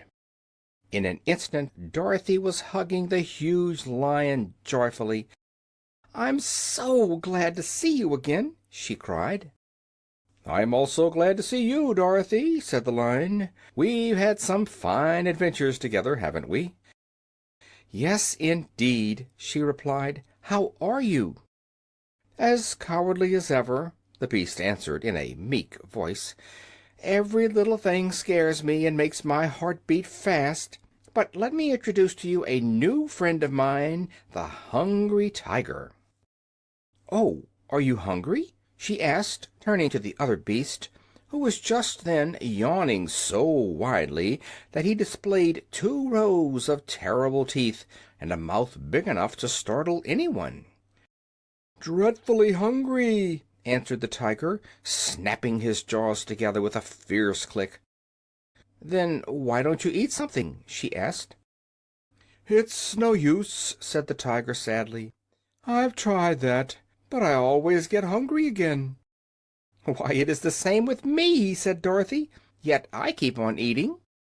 "But you eat harmless things, so it doesn't matter," replied the tiger. "For my part, I'm a savage beast, and have an appetite for all sorts of poor little living creatures, from a chipmunk to fat babies." "How dreadful!" said Dorothy. "Isn't it, though?" returned the Hungry Tiger, licking his lips with his long red tongue. "Fat babies! Don't they sound delicious? But I've never eaten any, because my conscience tells me it is wrong. If I had no conscience I would probably eat the babies and then get hungry again, which would mean that I had sacrificed the poor babies for nothing. No, hungry I was born and hungry I shall die, but I'll not have any cruel deeds on my conscience to be sorry for."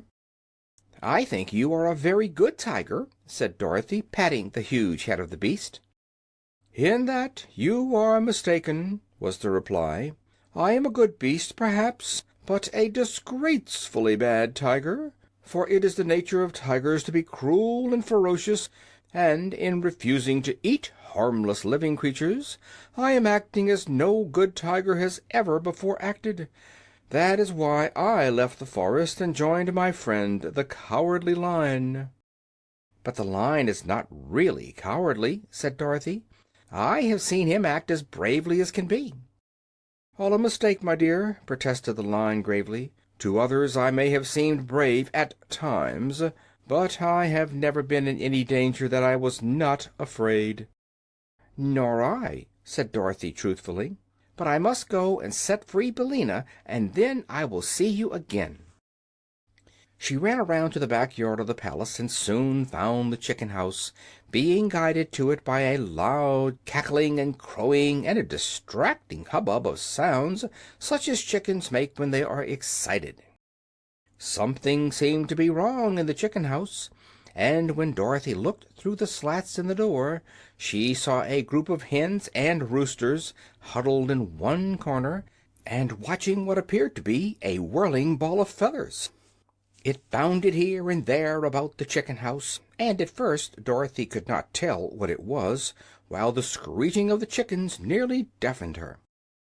But suddenly the bunch of feathers stopped whirling, and then, to her amazement, the girl saw Billina crouching upon the prostrate form of a speckled rooster. For an instant they both remained motionless, and then the yellow hen shook her wings to settle the feathers and walked toward the door with a strut of proud defiance and a cluck of victory, while the speckled rooster limped away to the group of other chickens, trailing his crumpled plumage in the dust as he went. "Why, Billina!" cried Dorothy in a shocked voice, "have you been fighting?" "I really think I have," retorted Billina. "Do you think I'd let that speckled villain of a rooster lord it over me, and claim to run this chicken house as long as I'm able to peck and scratch? And not if my name is Bill." "It isn't Bill, it's Billina, and you're talking slang, which is very undignified," said Dorothy reprovingly. "Come here, Billina, and I'll let you out, for Ozma of Oz is here and has set us free." So the yellow hen came to the door, which Dorothy unlatched for her to pass through, and the other chickens silently watched them from their corner without offering to approach nearer. The girl lifted her friend in her arms and exclaimed: "Oh, Billina, how dreadful you look! You've lost a lot of feathers, and one of your eyes is nearly pecked out, and your comb is bleeding." "That's nothing," said Billina. "Just look at the speckled rooster. Didn't I do him up brown?" Dorothy shook her head. "I don't approve of this at all," she said, carrying Billina away toward the palace. "It isn't a good thing for you to associate with those common chickens. They would soon spoil your good manners, and you wouldn't be respectable any more." "I didn't ask to associate with them," replied Billina. "It is that cross old princess who is to blame. But I was raised in the United States, and I won't allow any one-horse chicken of the land of Ev to run over me and put on airs, as long as I can lift a claw in self-defense." "Very well, Billina," said Dorothy. "We won't talk about it any more." Soon they came to the Cowardly Lion and the Hungry Tiger, to whom the girl introduced the Yellow Hen. "Glad to meet any friend of Dorothy's," said the Lion politely. "To judge by your present appearance, you are not a coward, as I am." "Your present appearance makes my mouth water," said the Tiger, looking at Billina greedily. My, how good you would taste if I could only crunch you between my jaws! But don't worry, you would only appease my appetite for a moment, so it isn't worth while to eat you." "Thank you," said the hen, nestling closer in Dorothy's arms. "Besides, it wouldn't be right," continued the Tiger, looking steadily at Billina and clicking his jaws together. "Of course not!" cried Dorothy hastily. "Billina is my friend, and you mustn't ever eat her under any circumstances." "I'll try to remember that," said the Tiger, "but I'm a little absent-minded at times." Then Dorothy carried her pet into the drawing-room of the palace, where Tik Tok, being invited to do so by Ozma, had seated himself between the Scarecrow and the Tin Woodman. Opposite to them sat Ozma herself and the Princess Langwidere, and beside them there was a vacant chair for Dorothy.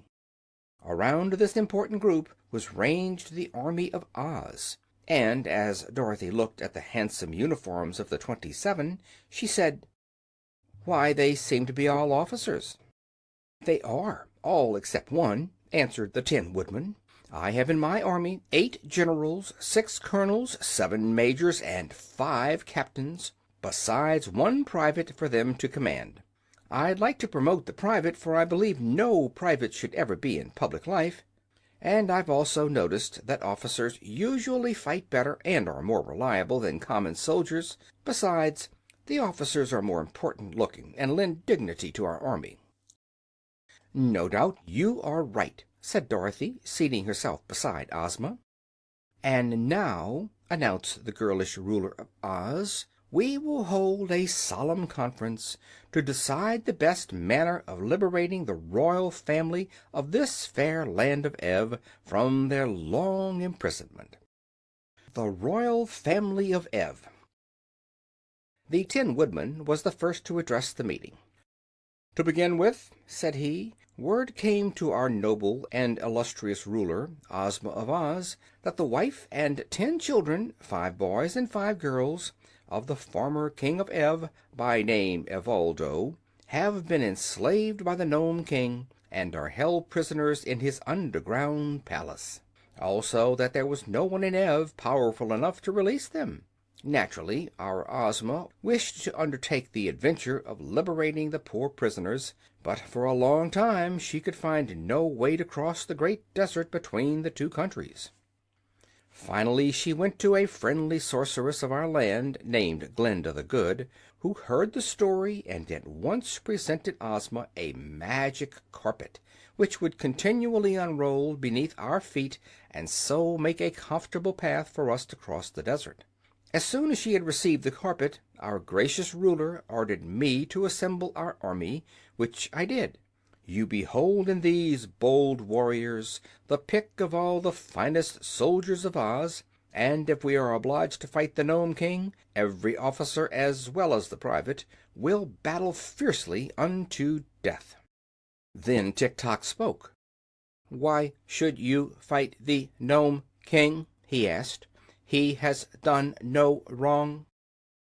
"No wrong!" cried Dorothy. Isn't it wrong to imprison a queen mother and her 10 children?" "They were sold to the Nome King by King Evoldo," replied Tik Tok. "It was the King of Ev who did wrong, and when he realized what he had done, he jumped into the sea and drowned himself." "This is news to me," said Ozma thoughtfully.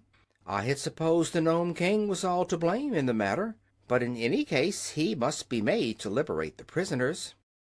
"My Uncle Evoldo was a very wicked man," declared the Princess Langwidere. "If he had drowned himself before he sold his family, no one would have cared. But he sold them to the powerful Nome King in exchange for a long life, and afterward destroyed the life by jumping into the sea." "Then," said Ozma, "he did not get the long life, and the Nome King must give up the prisoners. Where are they confined?" "No one knows exactly," replied the Princess, "for the King, whose name is Roquat of the Rocks, owns a splendid palace underneath the great mountain, which is at the north end of this kingdom, and he has transformed the Queen and her children into ornaments and bric-a-brac with which to decorate his rooms." "I'd like to know," said Dorothy, "who this Nome King is." "I will tell you," replied Ozma. "He is said to be the ruler of the underground world, and commands the rocks and all that the rocks contain. Under his rule are many thousands of the nomes, who are queerly shaped but powerful sprites that labor at the furnaces and forges of their king, making gold and silver and other metals, which they conceal in the crevices of the rocks, so that those living upon the earth's surface can only find them with great difficulty. Also they make diamonds and rubies and emeralds, which they hide in the ground, so that the kingdom of the nomes is wonderfully rich, and all we have of precious stones and silver and gold is what we take from the earth and rocks where the Nome King has hidden them." "I understand," said Dorothy, nodding her little head wisely. "For the reason that we often steal his treasures," continued Ozma, "the ruler of the underground world is not fond of those who live upon the earth's surface, and never appears among us. If we wish to see King Roquat of the Rocks, we must visit his own country, where he is all powerful, and therefore it will be a dangerous undertaking." "But for the sake of the poor prisoners," said Dorothy, "we ought to do it." "We shall do it," replied the Scarecrow, "although it requires a lot of courage for me to go near to the furnaces of the Nome King. For I am only stuffed with straw, and a single spark of fire might destroy me entirely." "The furnaces may also melt my tin," said the Tin Woodman, "but I am going."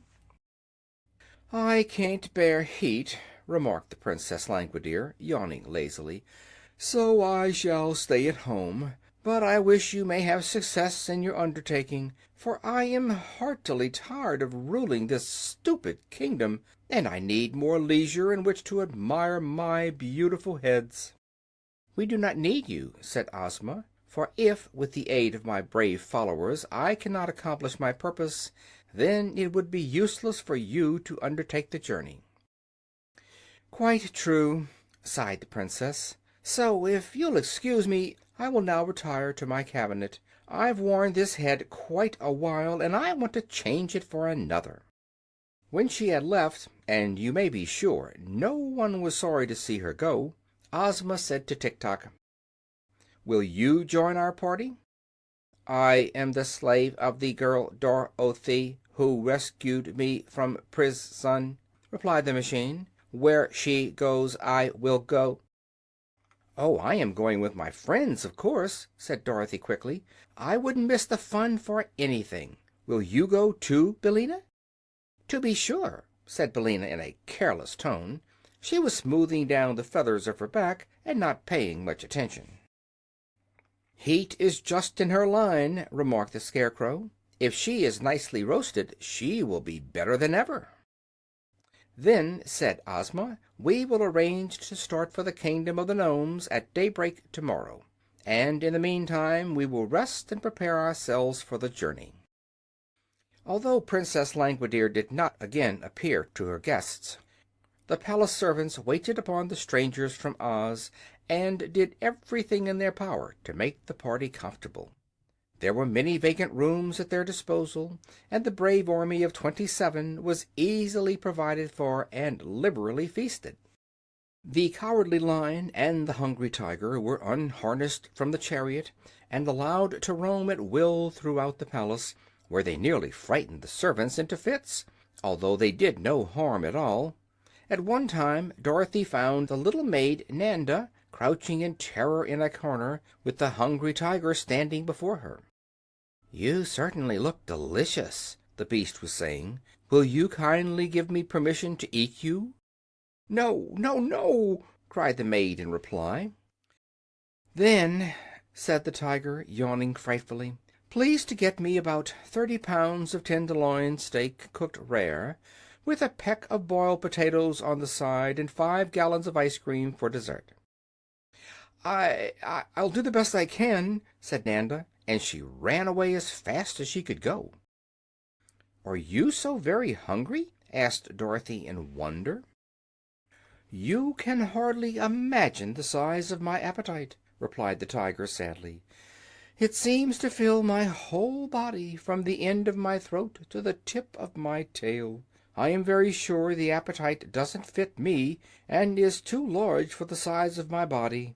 Some day, when I meet a dentist with a pair of forceps, I'm going to have it pulled." "What, your tooth?" asked Dorothy. "No, my appetite," said the Hungry Tiger. The little girl spent most of the afternoon talking with the Scarecrow and the Tin Woodman, who related to her all that had taken place in the Land of Oz since Dorothy had left it. She was much interested in the story of Ozma, who had been, when a baby, stolen by a wicked old witch and transformed into a boy. She did not know that she had ever been a girl until she was restored to her natural form by a kind sorceress. Then it was found that she was the only child of the former ruler of Oz, and was entitled to rule in his place. Ozma had many adventures, however, before she regained her father's throne, and in these she was accompanied by a pumpkin-headed man, a highly magnified and thoroughly educated woggle-bug, and a wonderful sawhorse that had been brought to life by means of a magic powder.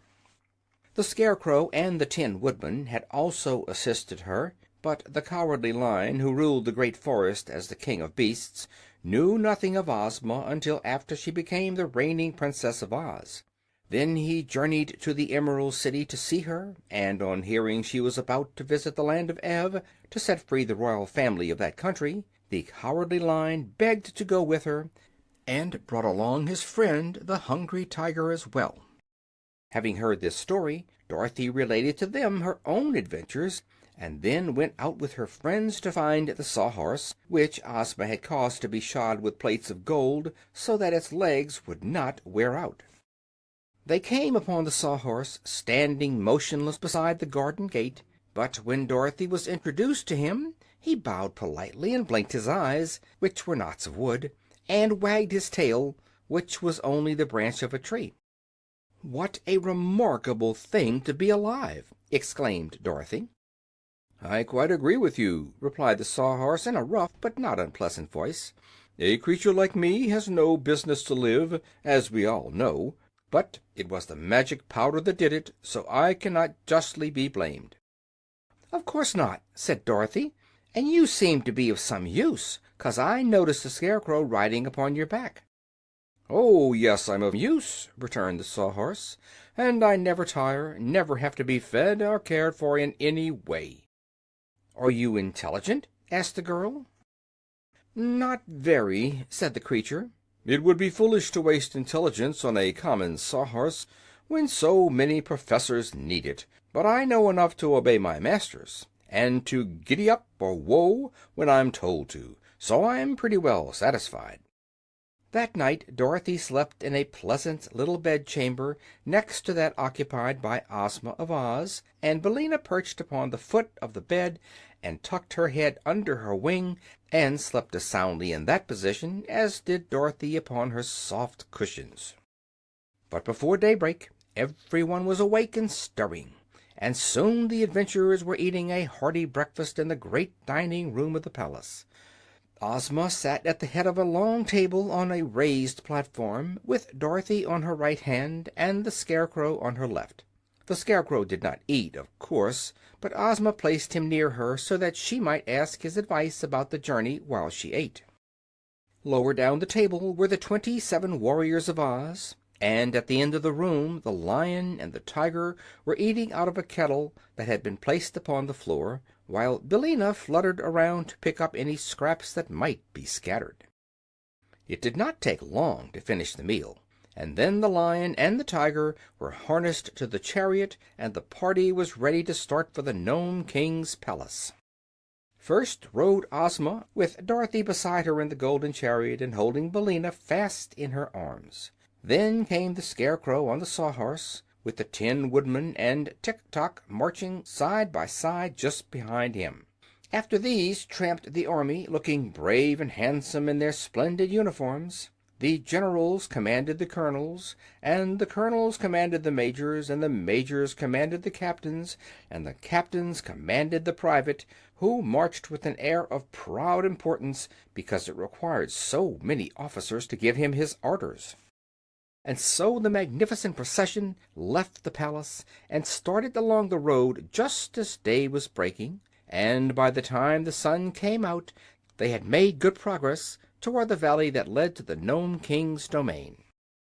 The Giant with the Hammer. The road led for a time through a pretty farm country, and then past a picnic grove that was very inviting, but the procession continued to steadily advance until Billina cried in an abrupt and commanding manner, "Wait! Wait!" Ozma stopped her chariot so suddenly that the Scarecrow's Sawhorse nearly ran into it, and the ranks of the army tumbled over one another before they could come to a halt. Immediately the yellow hen struggled from Dorothy's arms and flew into a clump of bushes by the roadside. "What's the matter?" called the Tin Woodman anxiously. "Why, Billina wants to lay her egg, that's all," said Dorothy. "Lay her egg?" repeated the Tin Woodman in astonishment. "Yes, she lays one every morning about this time, and it's quite fresh," said the girl. "But does your foolish old hen suppose that this entire cavalcade, which is bound on an important adventure, is going to stand still while she lays an egg?" inquired the Tin Woodman earnestly. "What else can we do?" asked the girl. "It's a habit of Billina's, and she can't break herself of it." "Then she must hurry up," said the Tin Woodman impatiently. "No, no!" exclaimed the Scarecrow. "If she hurries she may lay scrambled eggs." "That's nonsense," said Dorothy. "But Billina won't be long, I'm sure." So they stood and waited, although all were restless and anxious to proceed, and by the yellow hen came from the bushes, saying, "Caw, caw, caw, caw, caw, caw, caw, caw, caw, caw, caw, caw." "What is she doing, singing her lay?" asked the Scarecrow. "Forward, march!" shouted the Tin Woodman, waving his axe, and the procession started just as Dorothy had once more grabbed Billina in her arms. "Isn't anyone going to get my egg?" cried the hen in great excitement. "I'll get it," said the Scarecrow, and at his command the Sawhorse pranced into the bushes. The straw man soon found the egg, which he placed in his jacket pocket. The cavalcade, having moved rapidly on, was even then far in advance, but it did not take the Sawhorse long to catch up with it, and presently the Scarecrow was riding in his accustomed place behind Ozma's chariot. "What shall I do with the egg?" he asked Dorothy. "I don't know," the girl answered. "Perhaps the Hungry Tiger would like it." "It would not be enough to fill one of my back teeth," remarked the Tiger. "A bushel of them, hard boiled, might take a little of the edge off my appetite. But one egg isn't good for anything at all that I know of." "No, it wouldn't even make a sponge cake," said the Scarecrow thoughtfully. "The Tin Woodman might carry it with his axe and hatchet, but after all I may as well keep it myself for a souvenir." So he left it in his pocket. They had now reached that part of the valley that lay between the two high mountains which Dorothy had seen from her tower window. At the far end was the third great mountain, which blocked the valley and was the northern edge of the land of Ev. It was underneath this mountain that the Nome King's palace was said to be, but it would be some time before they reached that place. The path was becoming rocky and difficult for the wheels of the chariot to pass over, and presently a deep gulf appeared at their feet, which was too wide for them to leap. So Ozma took a small square of green cloth from her pocket and threw it upon the ground. At once it became the magic carpet, and unrolled itself far enough for all the cavalcade to walk upon. The chariot now advanced, and the green carpet unrolled before it, crossing the gulf on a level with its banks, so that all passed over in safety. "That's easy enough," said the Scarecrow. "I wonder what will happen next." He was not long in making the discovery, for the sides of the mountain came closer together until finally there was but a narrow path between them, along which Ozma and her party were forced to pass in single file. They now heard a low and deep thump, thump, thump, which echoed throughout the valley and seemed to grow louder as they advanced. Then, turning a corner of rock, they saw before them a huge form which towered above the path for more than 100 feet. The form was that of a gigantic man built out of plates of cast iron, and it stood with one foot on either side of the narrow road and swung over its right shoulder an immense iron mallet with which it constantly pounded the earth. These resounding blows explained the thumping sounds they had heard, for the mallet was much bigger than a barrel, and where it struck the path between the rocky sides of the mountain it filled all the space through which our travelers would be obliged to pass. Of course they at once halted, a safe distance away from the terrible iron mallet. The magic carpet would do them no good in this case, for it was only meant to protect them from any dangers upon the ground beneath their feet, and not from dangers that appeared in the air above them. "Wow!" said the Cowardly Lion with a shudder. "It makes me dreadfully nervous to see that big hammer pounding so near my head. One blow would crush me into a doormat."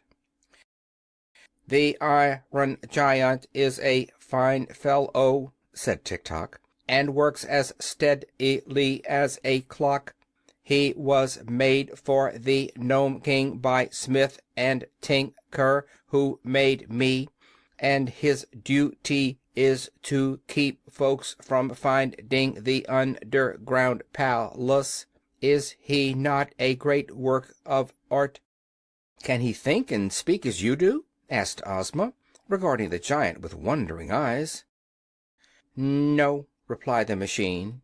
"He is only made to pound the road, and has no thinking or speaking attachment. But he pounds very well, I think." "Too well," observed the Scarecrow. "He is keeping us from going farther. Is there no way to stop his machinery?" "Only the Nome King, who has the key, can do that," answered Tik Tok. "Then," said Dorothy anxiously, "what shall we do?" "Excuse me for a few minutes," said the Scarecrow, "and I will think it over."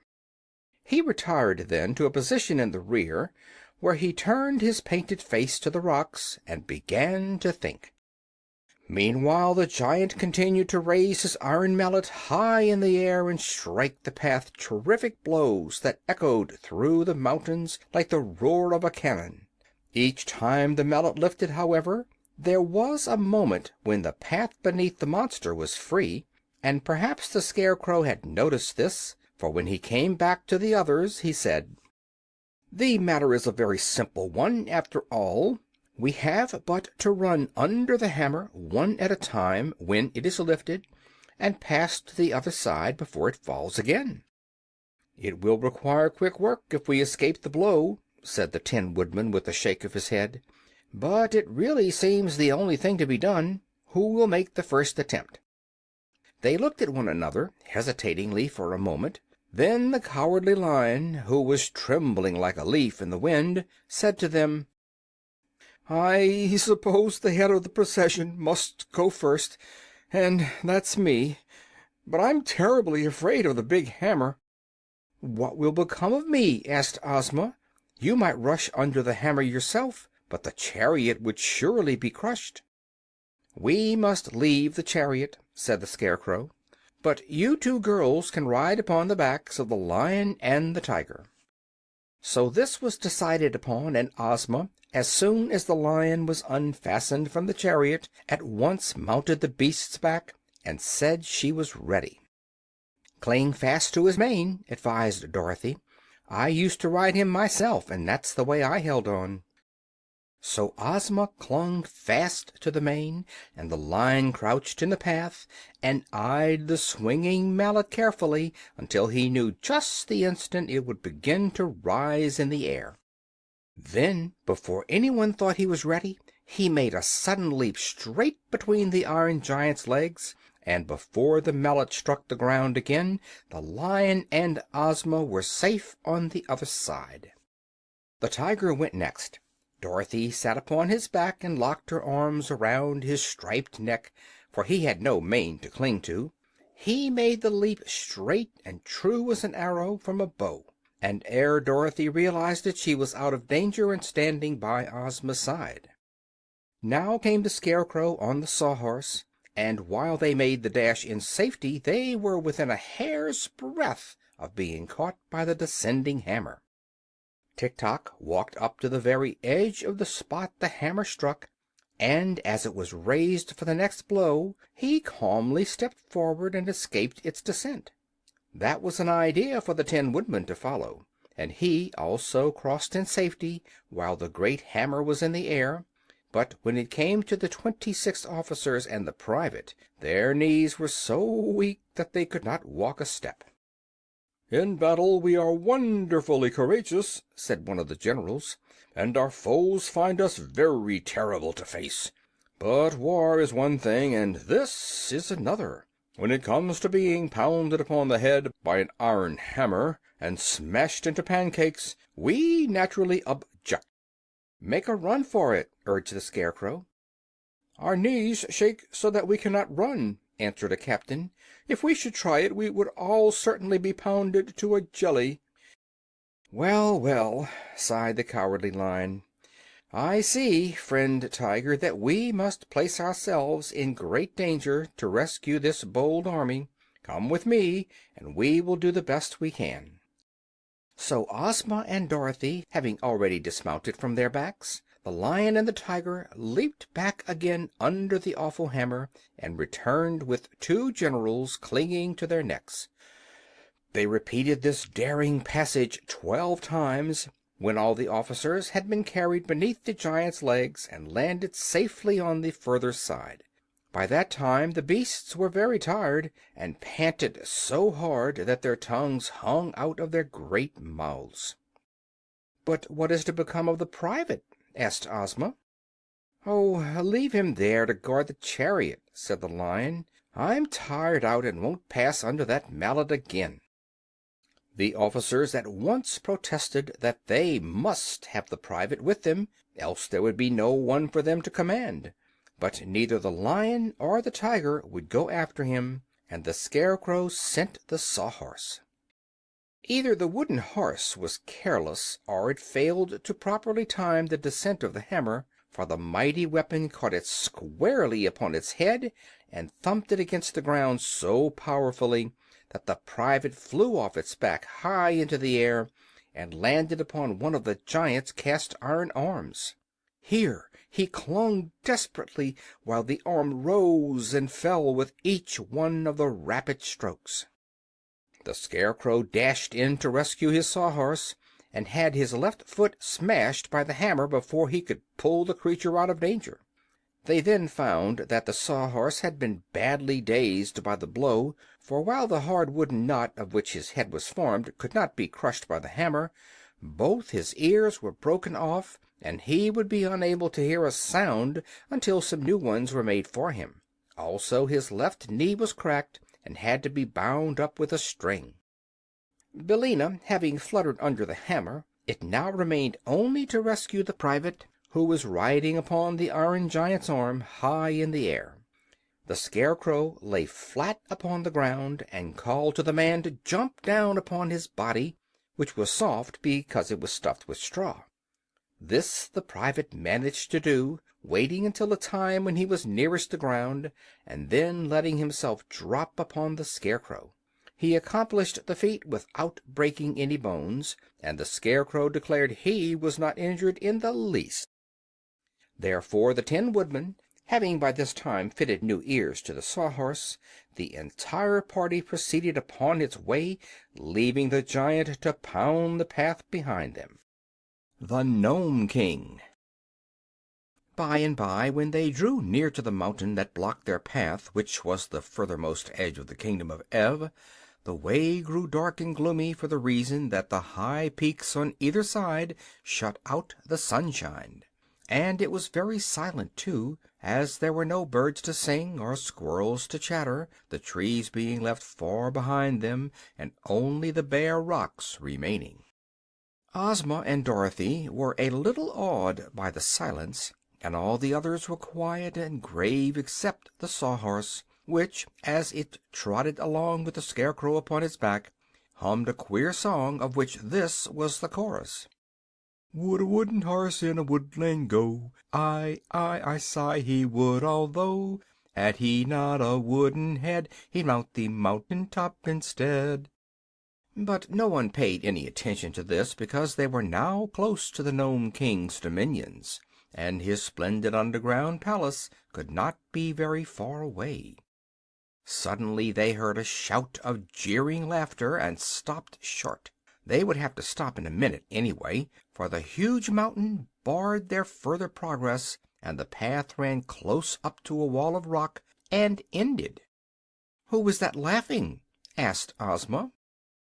There was no reply, but in the gloom they could see strange forms flit across the face of the rock. Whatever the creations might be, they seemed very like the rock itself, for they were the color of rocks, and their shapes were as rough and rugged as if they had been broken away from the side of the mountain. They kept close to the steep cliff facing our friends, and glided up and down, and this way and that, with a lack of regularity that was quite confusing, and they seemed not to need places to rest their feet, but clung to the surface of the rock as a fly does to a window pane, and were never still for a moment. "Do not mind them," said Tik Tok, as Dorothy shrank back. "They are only the gnomes." "And what are gnomes?" asked the girl, half frightened. "They are rock fairies and serve the Nome King," replied the machine. "But they will do us no harm.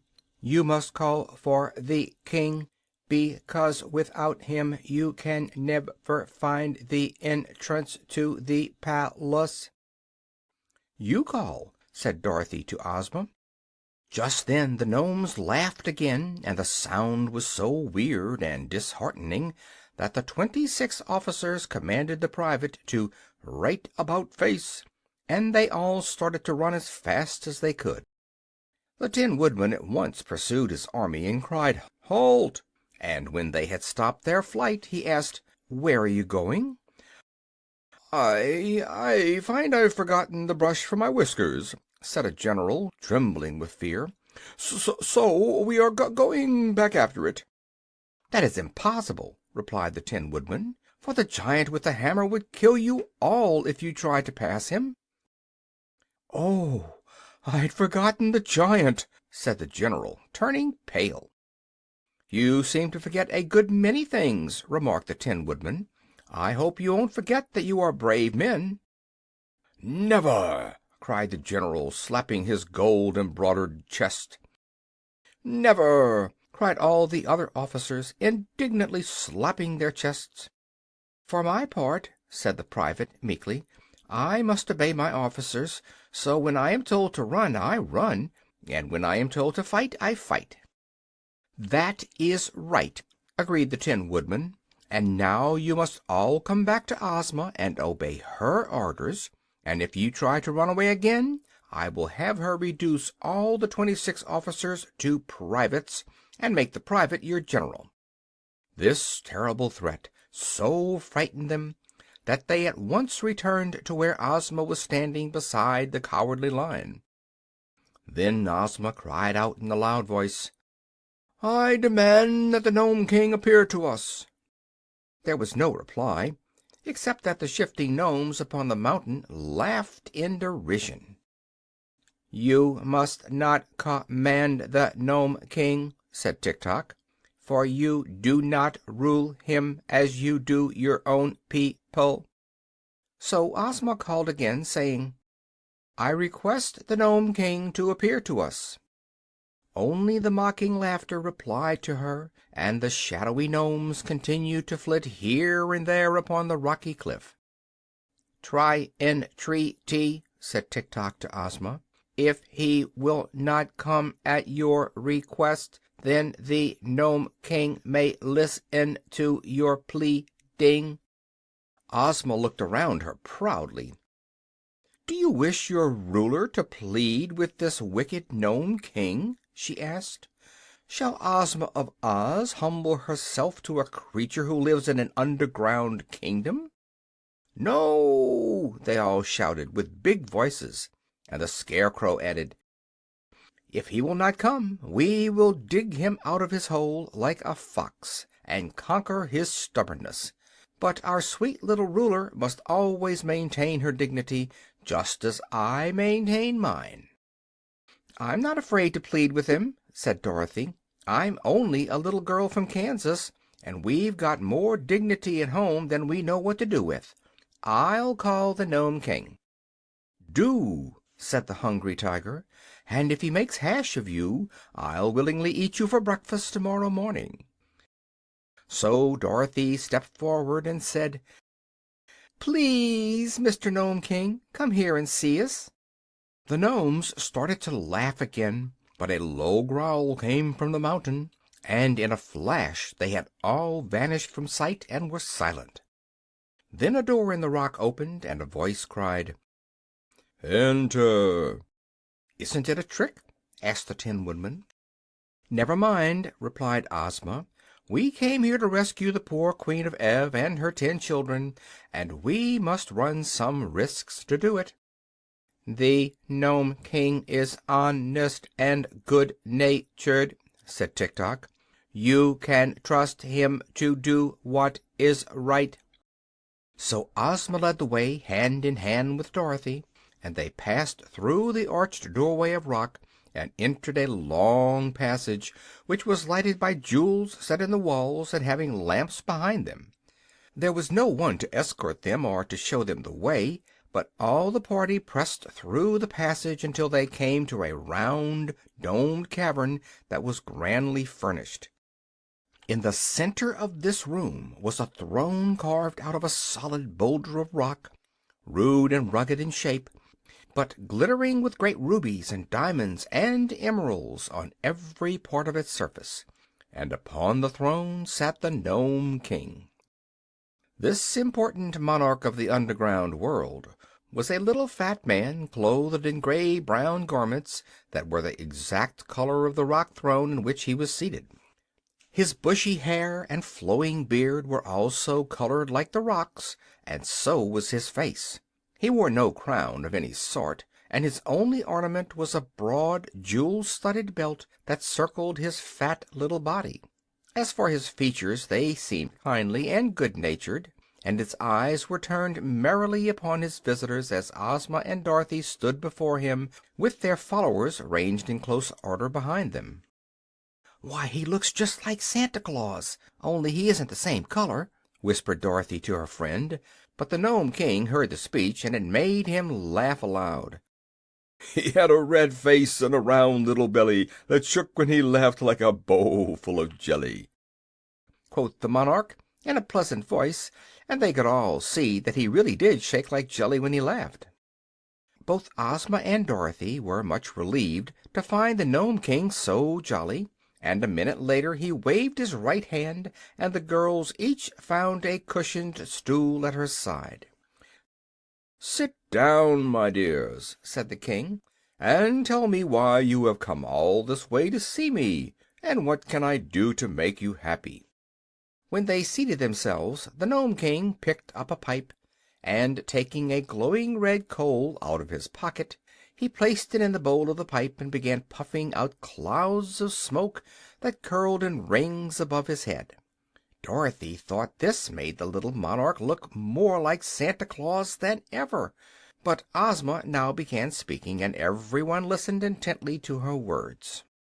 "Your Majesty," said she, "I am the ruler of the Land of Oz, and I have come here to ask you to release the good Queen of Ev and her 10 children, whom you have enchanted and hold as your prisoners." "Oh, no, you are mistaken about that," replied the King. "They are not my prisoners, but my slaves, whom I purchased from the King of Ev."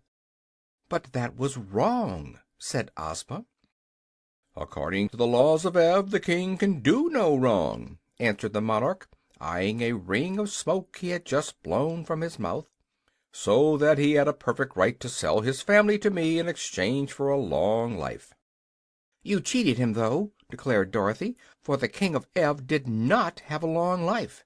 He jumped into the sea and was drowned." "That was not my fault," said the Nome King, crossing his legs and smiling contentedly. "I gave him the long life, all right, but he destroyed it." "Then how could it be a long life?" asked Dorothy. "Easily enough," was the reply. "Now suppose, my dear, that I gave you a pretty doll in exchange for a lock of your hair, and that after you had received the doll you smashed it into pieces and destroyed it. Could you say that I had not given you a pretty doll?" "No," answered Dorothy. "And could you, in fairness, ask me to return to you the lock of hair, just because you had smashed the doll?" "No," said Dorothy again. "Of course not," the Nome King returned. "Nor will I give up the Queen and her children because the King of Ev destroyed his long life by jumping into the sea. They belong to me, and I shall keep them." "But you are treating them cruelly," said Ozma, who was much distressed by the King's refusal. "In what way?" he asked. "By making them your slaves," said she. "Cruelty," remarked the monarch, puffing out wreaths of smoke and watching them float into the air, "is a thing I can't abide. So, as slaves must work hard, and the Queen of Ev and her children were delicate and tender, I transformed them all into articles of ornament and bric-a-brac, and scattered them around the various rooms of my palace. Instead of being obliged to labor, they merely decorate my apartments, and I really think I have treated them with great kindness." "But what a dreadful fate is theirs!" exclaimed Ozma earnestly. "And the kingdom of Ev is in great need of its royal family to govern it. If you will liberate them and restore them to their proper forms, I will give you 10 ornaments to replace each one you lose." The Nome King looked grave. "Suppose I refuse?" he asked. "Then," said Ozma firmly, "I am here with my friends and my army to conquer your kingdom and oblige you to obey my wishes." The Nome King laughed until he choked, and he choked until he coughed, and he coughed until his face turned from grayish brown to bright red. And then he wiped his eyes with a rock-colored handkerchief and grew grave again. "You are as brave as you are pretty, my dear," he said to Ozma, "but you have little idea of the extent of the task you have undertaken. Come with me for a moment." He arose and took Ozma's hand, leading her to a little door at one side of the room. This he opened, and they stepped out upon a balcony, from whence they obtained a wonderful view of the underground world. A vast cave extended for miles and miles under the mountain, and in every direction were furnaces and forges glowing brightly, and gnomes hammering upon precious metals or polishing gleaming jewels. All around the walls of the cave were thousands of doors of silver and gold built into the solid rock, and these extended in rows far away into the distance, as far as Ozma's eyes could follow them. While the little maid from Oz gazed wonderingly upon this scene, the Nome King uttered a shrill whistle, and all at once the silver and gold doors flew open, and solid ranks of gnome soldiers marched out from every one. So great were their numbers that they quickly filled the immense underground cavern and forced the busy workmen to abandon their tasks. Although this tremendous army consisted of rock-colored gnomes, all squat and fat, they were clothed in glittering armor of polished steel, inlaid with beautiful gems. Upon his brow each wore a brilliant electric light, and they bore sharp spears and swords and battle-axes of solid bronze. It was evident they were perfectly trained, for they stood in straight rows, rank after rank, with their weapons held erect and true, as if awaiting but the word of command to level them upon their foes. "This," said the Nome King, "is but a small part of my army. No ruler upon earth has ever dared to fight me, and no ruler ever will, for I am too powerful to oppose." He whistled again, and at once the martial array filed through the silver and gold doorways and disappeared, after which the workmen again resumed their labors at the furnaces. Then, sad and discouraged, Ozma of Oz turned to her friends, and the Nome King calmly reseated himself on his rock throne. "It would be foolish for us to fight," the girl said to the Tin Woodman, "for our brave 27 would be quickly destroyed. I'm sure I do not know how to act in this emergency." "Ask the King where his kitchen is," suggested the Tiger. "I'm hungry as a bear." "I might pounce upon the King and tear him to pieces," remarked the Cowardly Lion. "Try it," said the monarch, lighting his pipe with another hot coal which he took from his pocket. The Lion crouched low and tried to spring upon the Nome King, but he hopped only a little way into the air and came down again in the same place, not being able to approach the throne by even an inch. "It seems to me," said the Scarecrow thoughtfully, "that our best plan is to wheedle his Majesty into giving up his slaves, since he is too great a magician to oppose." "That is the most sensible thing any of you have suggested," declared the Nome King. "It is folly to threaten me, but I'm so kind-hearted that I cannot stand coaxing or wheedling. If you really wish to accomplish anything by your journey, my dear Ozma, you must coax me." "Very well," said Ozma more cheerfully. "Let us be friends and talk this over in a friendly manner."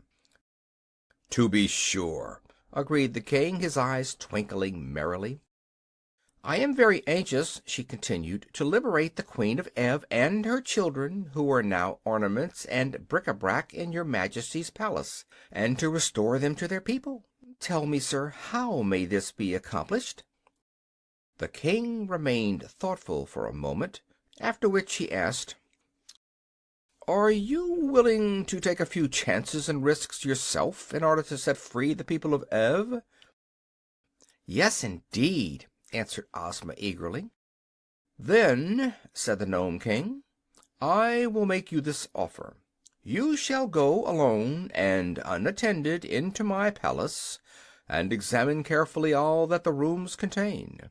Then you shall have permission to touch 11 different objects, pronouncing at the time the word Ev, and if any one of them, or more than one, proves to be the transformation of the Queen of Ev or any of her 10 children, then they will instantly be restored to their true forms, and may leave my palace and my kingdom in your company, without any objection whatever. It is possible for you in this way to free the entire 11. But if you do not guess all the objects correctly, and some of the slaves remain transformed, then each one of your friends and followers may, in turn, enter the palace and have the same privileges I grant you." "Oh, thank you for this kind offer," said Ozma eagerly. "I make but one condition," added the Nome King, his eyes twinkling. "What is it?" she inquired. "If none of the 11 objects you touch proves to be the transformation of any of the royal family of Ev, then, instead of freeing them, you will yourself become enchanted and transformed into an article of bric-a-brac or an ornament. This is only fair and just, and is the risk you declared you were willing to take." The 11 Guesses. Hearing this condition imposed by the Nome King, Ozma became silent and thoughtful, and all her friends looked at her uneasily. "Don't do it!" exclaimed Dorothy. "If you guess wrong, you will be enslaved yourself." "But I shall have 11 guesses," answered Ozma. "Surely I ought to guess one object in 11 correctly, and if I do, I shall rescue one of the royal family and be safe myself. Then the rest of you may attempt it, and soon we shall free all those who are enslaved." "What if we fail?" inquired the Scarecrow. "I'd look nice as a piece of bric-a-brac, wouldn't I?" "We must not fail!" cried Ozma courageously. "Having come all this distance to free these poor people, it would be weak and cowardly in us to abandon the adventure. Therefore I will accept the Nome King's offer and go at once into the royal palace." "Come along, then, my dear," said the King, climbing down from his throne with some difficulty because he was so fat. "I'll show you the way." He approached a wall of the cave and waved his hand. Instantly an opening appeared, through which Ozma, after a smiling farewell to her friends, boldly passed. She found herself in a splendid hall that was more beautiful and grand than anything she had ever beheld. The ceilings were composed of great arches that rose far above her head, and the walls and floors were of polished marble, exquisitely tinted in many colors. Thick velvet carpets were on the floor, and heavy silken draperies covered the arches leading to the various rooms of the palace. The furniture was made of rare old woods, richly carved and covered with delicate satins, and the entire palace was lighted by a mysterious rosy glow that seemed to come from no particular place, but flooded each apartment with its soft and pleasing radiance. Ozma passed from one room to another, greatly delighted by all she saw.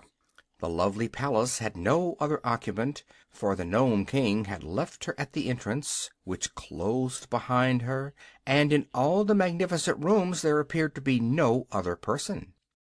Upon the mantels and on many shelves and brackets and tables were clustered ornaments of every description, seemingly made out of all sorts of metals, glass, china, stones, and marbles.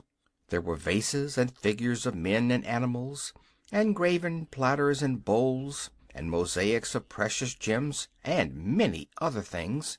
Pictures, too, were on the walls, and the underground palace was quite a museum of rare and curious and costly objects. After her first hasty examination of the rooms, Ozma began to wonder which of all the numerous ornaments they contained were the transformations of the royal family of Ev. There was nothing to guide her, for everything seemed without a spark of life. So she must guess blindly, and for the first time the girl came to realize how dangerous was her task, and how likely she was to lose her own freedom in striving to free others from the bondage of the Nome King. No wonder the cunning monarch laughed good-naturedly with his visitors, when he knew how easily they might be entrapped. But Ozma, having undertaken the venture, would not abandon it. She looked at a silver candelabra that had 10 branches and thought, "This may be the Queen of Ev and her 10 children." So she touched it and uttered aloud the word Ev, as the Nome King had instructed her to do when she guessed. But the candelabra remained as it was before. Then she wandered into another room and touched a china lamb, thinking it might be one of the children she sought. But again she was unsuccessful. 3 guesses, 4 guesses, 5, 6, 7, 8, 9, and 10 she made, and still not one of them was right. The girl shivered a little and grew pale even under the rosy light, for now but one guess remained, and her own fate depended upon the result. She resolved not to be hasty, and strolled through all the rooms once more, gazing earnestly upon the various ornaments, and trying to decide which she would touch. Finally, in despair, she decided to leave it entirely to chance. She faced the doorway of a room, shut her eyes tightly, and then, thrusting aside the heavy draperies, she advanced blindly with her right arm outstretched before her. Slowly, softly, she crept forward until her hand came in contact with an object upon a small round table. She did not know what it was, but in a low voice she pronounced the word Ev. The rooms were quite empty of life after that. The Nome King had gained a new ornament, for upon the edge of the table rested a pretty grasshopper that seemed to have been formed from a single emerald. It was all that remained of Ozma of Oz. In the throne room just beyond the palace the Nome King suddenly looked up and smiled. "Next," he said in his pleasant voice. Dorothy, the Scarecrow, and the Tin Woodman, who had been sitting in anxious silence, each gave a start of dismay and stared into one another's eyes. "Has she failed?" asked Tik Tok. "So it seems," answered the little monarch cheerfully, "but that is no reason one of you should not succeed. The next may have 12 guesses instead of 11, for there are now 12 persons transformed into ornaments. Well, well, which of you goes next?" "I'll go," said Dorothy. "Not so," replied the Tin Woodman. "As commander of Ozma's army, it is my privilege to follow her and attempt her rescue." "Away you go, then," said the Scarecrow, "but be careful, old friend." "I will," promised the Tin Woodman, and then he followed the Nome King to the entrance to the palace, and the rock closed behind him. The Nome King laughs. In a moment the king returned to his throne and relighted his pipe, and the rest of the little band of adventurers settled themselves for another long wait. They were greatly disheartened by the failure of their girl ruler, and the knowledge that she was now an ornament in the Nome King's palace, a dreadful, creepy place in spite of all its magnificence. Without their little leader they did not know what to do next, and each one, down to the trembling private of the army, began to fear he would soon be more ornamental than useful. Suddenly the Nome King began laughing. "Ho, ho, ho, hee, hee, hee, ho, ho, ho!" "What's happened?" asked the Scarecrow. "Why, your friend the Tin Woodman has become the funniest thing you can imagine," replied the king, wiping the tears of merriment from his eyes. "No one would ever believe he could make such an amusing ornament. Next." They gazed at each other with sinking hearts. One of the generals began to weep dolefully. "What are you crying for?" asked the Scarecrow, indignant at such a display of weakness. "He owed me 6 weeks' back pay," said the general, "and I hate to lose him." "Then you shall go and find him," declared the Scarecrow. "Me?" cried the general, greatly alarmed. "Certainly. It is your duty to follow your commander. March!" "I won't," said the general. "I'd like to, of course, but I just simply won't." The Scarecrow looked inquiringly at the Nome King. "Never mind," said the jolly monarch. "If he doesn't care to enter the palace and make his guesses, I'll throw him into one of my fiery furnaces." "I'll go. Of course I'm going," yelled the general, as quick as scat. "Where's the entrance? Where is it? Let me go at once."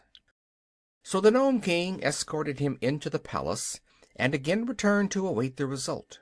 What the general did no one can tell, but it was not long before the king called for the next victim, and a colonel was forced to try his fortune. Thus, one after another, all of the 26 officers filed into the palace and made their guesses, and became ornaments. Meanwhile the king ordered refreshments to be served to those waiting, and at his command a rudely shaped gnome entered, bearing a tray. This gnome was not unlike the others that Dorothy had seen, but he wore a heavy gold chain around his neck to show that he was the chief steward of the Nome King, and he assumed an air of much importance, and even told his Majesty not to eat too much cake late at night, or he would be ill. Dorothy, however, was hungry, and she was not afraid of being ill, so she ate several cakes and found them good, and also she drank a cup of excellent coffee made of a richly flavored clay, browned in the furnaces and then ground fine, and found it most refreshing and not at all muddy. Of all the party which had started upon this adventure, the little Kansas girl was now left alone with the Scarecrow, Tik Tok, and the private for counselors and companions. Of course the Cowardly Lion and the Hungry Tiger were still there, but they, having also eaten some of the cakes, had gone to sleep at one side of the cave, while upon the other side stood the Sawhorse, motionless and silent, as became a mere thing of wood. Billina had quietly walked around and picked up the crumbs of cake which had been scattered, and now, as it was long after bedtime, she tried to find some dark place in which to go to sleep. Presently the hen espied a hollow underneath the king's rocky throne, and crept into it unnoticed. She could still hear the chattering of those around her, but it was almost dark underneath the throne, so that soon she had fallen fast asleep. "Next!" called the king, and the private, whose turn it was to enter the fatal palace, shook hands with Dorothy and the Scarecrow, and bade them a sorrowful good-bye, and passed through the rocky portal. They waited a long time, for the private was in no hurry to become an ornament, and made his guesses very slowly. The Nome King, who seemed to know by some magical power all that took place in his beautiful rooms of his palace, grew impatient finally, and declared he would sit up no longer. "I love ornaments," said he, "but I can wait until tomorrow to get more of them. So as soon as that stupid private is transformed, we will all go to bed and leave the job to be finished in the morning." "Is it so very late?" asked Dorothy. "Why, it is after midnight," said the king, "and that strikes me as being late enough. There is neither night nor day in my kingdom, because it is under the earth's surface, where the sun does not shine. But we have to sleep just the same as the upstairs people do, and for my part I'm going to bed in a few minutes." Indeed, it was not long after this that the private made his last guess. Of course he guessed wrongly, and of course he at once became an ornament. So the king was greatly pleased, and clapped his hands to summon his chief steward. "Show these guests to some of the sleeping apartments," he commanded, "and be quick about it, too, for I'm dreadfully sleepy myself." "You've no business to sit up so late," replied the steward gruffly. "You'll be as cross as a griffin tomorrow morning."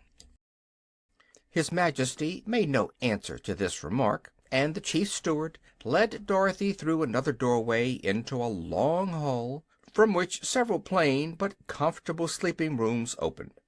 The little girl was given the first room, and the Scarecrow and Tik Tok the next, although they never slept, and the Lion and the Tiger the third. The Sawhorse hobbled after the steward into a fourth room, to stand stiffly in the center of it until morning. Each night was rather a bore to the Scarecrow, Tik Tok, and the Sawhorse, but they had learned from experience to pass the time patiently and quietly, since all their friends who were made of flesh had to sleep, and did not like to be disturbed. When the chief steward had left them alone, the Scarecrow remarked sadly, "I am in great sorrow over the loss of my old comrade, the Tin Woodman. We have had many dangerous adventures together, and escaped them all, and now it grieves me to know he has become an ornament and is lost to me forever." "He was always an ornament to society," said Tik Tok. "True, but now the Nome King laughs at him, and calls him the funniest ornament in all the palace. It will hurt my poor friend's pride to be laughed at," continued the Scarecrow sadly. Just then Dorothy ran into their room in a state of great anxiety, crying, "Where's Billina? Have you seen Billina? Is she here?" "No," answered the Scarecrow. "Then what has become of her?" asked the girl. "Why, I thought she was with you," said the Scarecrow. "Yet I do not remember seeing the yellow hen since she picked up the crumbs of cake."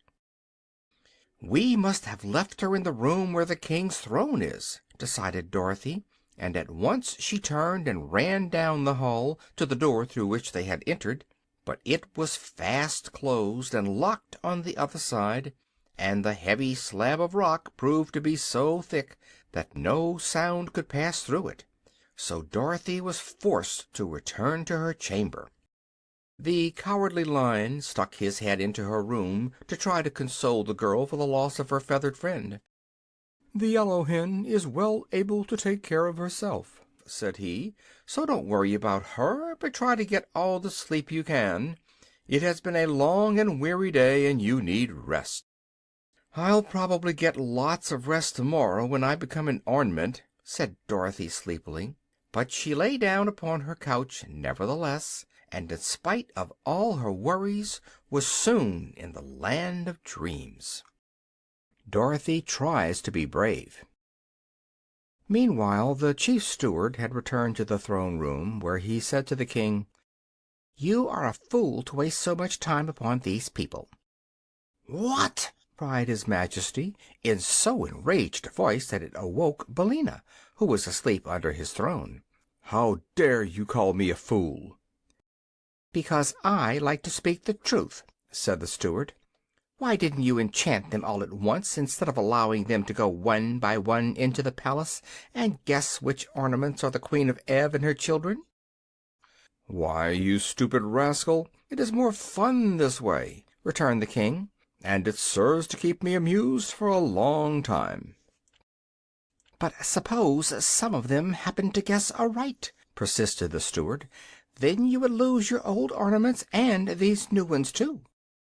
"There is no chance of their guessing aright," replied the monarch with a laugh. "How could they know that the Queen of Ev and her children are all ornaments of a royal purple color?" "But there are no other purple ornaments in the palace," said the steward. "There are many other colors, however, and the purple ones are scattered throughout the rooms, and are of many different shapes and sizes. Take my word for it, steward, they will never think of choosing the purple ornaments." Billina, squatting under the throne, had listened carefully to all this talk, and now chuckled softly to herself as she heard the King disclose his secret. "Still, you are acting foolishly by running the chance," continued the steward roughly, "and it is still more foolish of you to transform all those people from Oz into green ornaments." "I did that because they came from the Emerald City," replied the King, "and I had no green ornaments in my collection until now. I think they look quite pretty mixed with the others, don't you?" The steward gave an angry grunt. "Have your own way, since you are the King," he growled. "But if you come to grief through your carelessness, remember that I told you so. If I wore the magic belt that enables you to work all your transformations, and gives you so much other power, I am sure I would make a much wiser and better king than you are." "Oh, cease your tiresome chatter," commanded the King, getting angry again. "Because you are my chief steward, you have an idea you can scold me as much as you please. But the very next time you become impudent, I will send you to work in the furnaces and get another Nome to fill your place. Now follow me to my chamber, for I am going to bed. And see that I am wakened early tomorrow morning. I want to enjoy the fun of transforming the rest of these people into ornaments." "What color will you make the Kansas girl?" asked the steward. "Gray, I think," said his Majesty. "And the Scarecrow and the Machine Man?" "Oh, they shall be solid gold, because they are so ugly in real life." Then the voices died away, and Billina knew that the king and his steward had left the room. She fixed up some of her tail feathers that were not straight, and then tucked her head under her wing again and went to sleep. In the morning Dorothy and the Lion and Tiger were given their breakfast in their rooms, and afterward joined the king in his throne room. The Tiger complained bitterly that he was half starved, and begged to go into the palace and become an ornament, so that he would no longer suffer the pangs of hunger. "Haven't you had your breakfast?" asked the Nome King. "Oh, I had just a bite," replied the beast. "But what good is a bite to a hungry tiger?" "He ate 17 bowls of porridge, a platter full of fried sausages, 11 loaves of bread, and 21 mince pies," said the steward. "What more do you want?" demanded the king. "A fat baby. I want a fat baby," said the hungry tiger. "A nice, plump, juicy, tender, fat baby. But, of course, if I had one, my conscience would not allow me to eat it. So I'll have to be an ornament and forget my hunger." "Impossible!" exclaimed the king.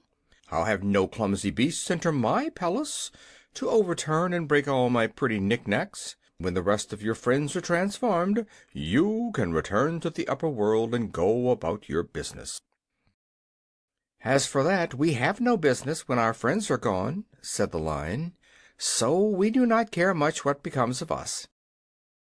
Dorothy begged to be allowed to go first into the palace, but Tik Tok firmly maintained that the slave should face danger before the mistress.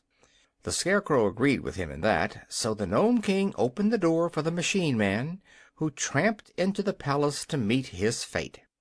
Then his Majesty returned to his throne and puffed his pipe so contentedly that a small cloud of smoke formed above his head. By and by he said, "I'm sorry there are so few of you left. Very soon now my fun will be over, and then for amusement I shall have nothing to do but admire my new ornaments." "It seems to me," said Dorothy, "that you are not so honest as you pretend to be." "How's that?" asked the king. "Why, you made us think it would be easy to guess what ornaments the people of Ev were changed into." "It is easy," declared the monarch, "if one is a good guesser. But it appears that the members of your party are all poor guessers." "What is Tik Tok doing now?" asked the girl uneasily. "Nothing," replied the king with a frown. "He is standing perfectly still in the middle of a room." "Oh, I expect he's run down," said Dorothy. "I forgot to wind him up this morning. How many guesses has he made?" "All that he is allowed except one," answered the king. "Suppose you go in and wind him up, and then you can stay there and make your own guesses." "All right," said Dorothy. "It's my turn next," declared the Scarecrow. "Why, you don't want to go away and leave me all alone, do you?" asked the girl. "Besides, if I go now I can wind up Tik Tok so that he can make his last guess." "Very well, then," said the Scarecrow with a sigh. "Run along, little Dorothy, and may good luck go with you." So Dorothy, trying to be brave in spite of her fears, passed through the doorway into the gorgeous rooms of the palace. The stillness of the place awed her at first, and the child drew short breaths, and pressing her hand to her heart, she looked all around with wondering eyes. Yes, it was a beautiful place, but enchantments lurked in every nook and corner, and she had not yet grown accustomed to the wizardries of these fairy countries, so different from the quiet and sensible commonplaces of her own native land. Slowly she passed through several rooms until she came upon Tik Tok standing motionless. It really seemed then that she had found a friend in this mysterious palace, so she hastened to wind up the machine man's action and speech and thoughts. "Thank you, Dorothy," were his first words. "I have now one more guess to make." "Oh, be very careful, Tik Tok, won't you?" cried the girl. "Yes, but the Nome King has us in his power. He has set a trap for us. I fear we are all lost," he answered. "I fear so, too," said Dorothy sadly. "If Smith and Tinker had given me a guessing clockwork attachment," continued Tik Tok, "I might have defied the Nome King.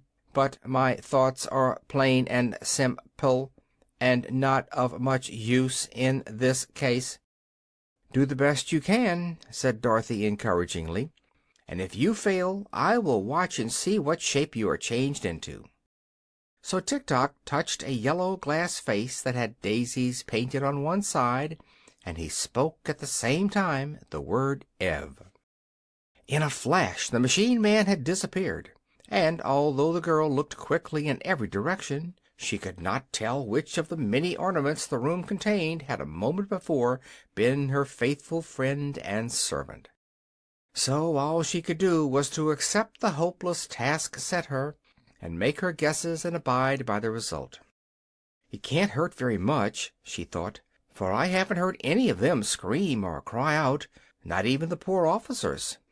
Dear me, I wonder if Uncle Henry or Aunt Em will ever know I have become an ornament in the Nome King's palace, and must stand forever and ever in one place and look pretty, 'cept when I move to be dusted. It isn't the way I thought I'd turn out at all, but I suppose it can't be helped." She walked through all the rooms once more, and examined with care all the objects they contained, but there were so many they bewildered her, and she decided, after all, as Ozma had done, that it could be only guesswork at best, and that the chances were much against her guessing aright. Timidly she touched an alabaster bowl and said Ev. "That's one failure anyhow," she thought. "But how am I to know which thing is enchanted and which is not?" Next she touched the image of a purple kitten that stood on the corner of a mantel, and she pronounced the word Ev. The kitten disappeared, and a pretty fair-haired boy stood beside her. At the same time a bell rang somewhere in the distance, and as Dorothy started back, partly in surprise and partly in joy, the little one exclaimed, "Where am I? And who are you? And what has happened to me?" "Well, I declare," said Dorothy, "I've really done it." "Done what?" asked the boy. "Saved myself from being an ornament," replied the girl with a laugh, "and saved you from being forever a purple kitten." "A purple kitten?" he repeated. "There is no such thing." "I know," she answered, "but there was a minute ago. Don't you remember standing on a corner of the mantel?" "Of course not. I am a Prince of Ev, and my name is Evring," the little one announced proudly. "But my father, the king, sold my mother and all her children to the cruel ruler of the Nomes, and after that I remember nothing at all." "A purple kitten can't be 'spected to remember, Evring," said Dorothy. "But now you are yourself again, and I'm going to try to save some of your brothers and sisters, and perhaps your mother as well. So come with me." She seized the child's hand and eagerly hurried here and there, trying to decide which object to choose next. The third guess was another failure, and so was the fourth and the fifth. Little Evring could not imagine what she was doing, but he trotted along beside her very willingly, for he liked the new companion he had found. Dorothy's further quest proved unsuccessful, but after her first disappointment was over, the little girl was filled with joy and thankfulness to think that after all she had been able to save one member of the royal family of Ev, and could restore the little prince to his sorrowing country.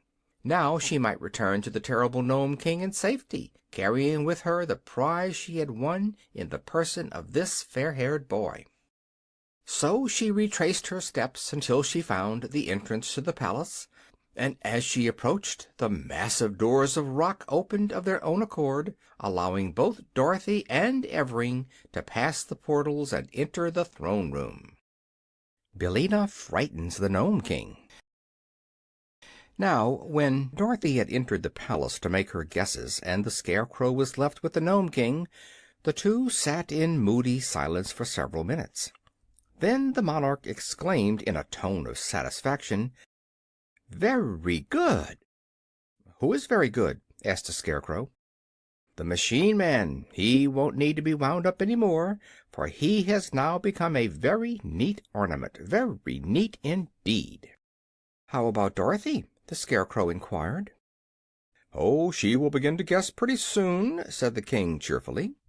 "And then she will join my collection, and it will be your turn." The good Scarecrow was much distressed by the thought that his little friend was about to suffer the fate of Ozma and the rest of their party, but while he sat in gloomy reverie a shrill voice suddenly cried, "Quack, quack, quack, quack, quack, quack, quack, quack, quack, quack." The Nome King nearly jumped off his seat, he was so startled. "Good gracious, what's that?" he yelled. "Why, it's Billina," said the Scarecrow. "What do you mean by making a noise like that?" shouted the King angrily, as the yellow hen came from under the throne and strutted proudly about the room. "I've got a right to cackle, I guess," replied Billina. "I've just laid my egg." "What? Laid an egg? In my throne room? How dare you do such a thing?" asked the King in a voice of fury. "I lay eggs wherever I happen to be," said the hen, ruffling her feathers and then shaking them into place. "But thunderation! Don't you know that eggs are poison?" roared the King, while his rock-colored eyes stuck out in great terror. "Poison? Well, I declare!" said Billina indignantly. "I'll have you know all my eggs are warranted strictly fresh and up to date. Poison, indeed!" "You don't understand," retorted the little monarch nervously. "Eggs belong only to the outside world, to the world on the earth's surface, where you came from. Here in my underground kingdom they are rank poison, as I said, and we gnomes can't bear them around." "Well, you'll have to bear this one around," declared Billina, "for I've laid it." "Where?" asked the King. "Under your throne," said the hen.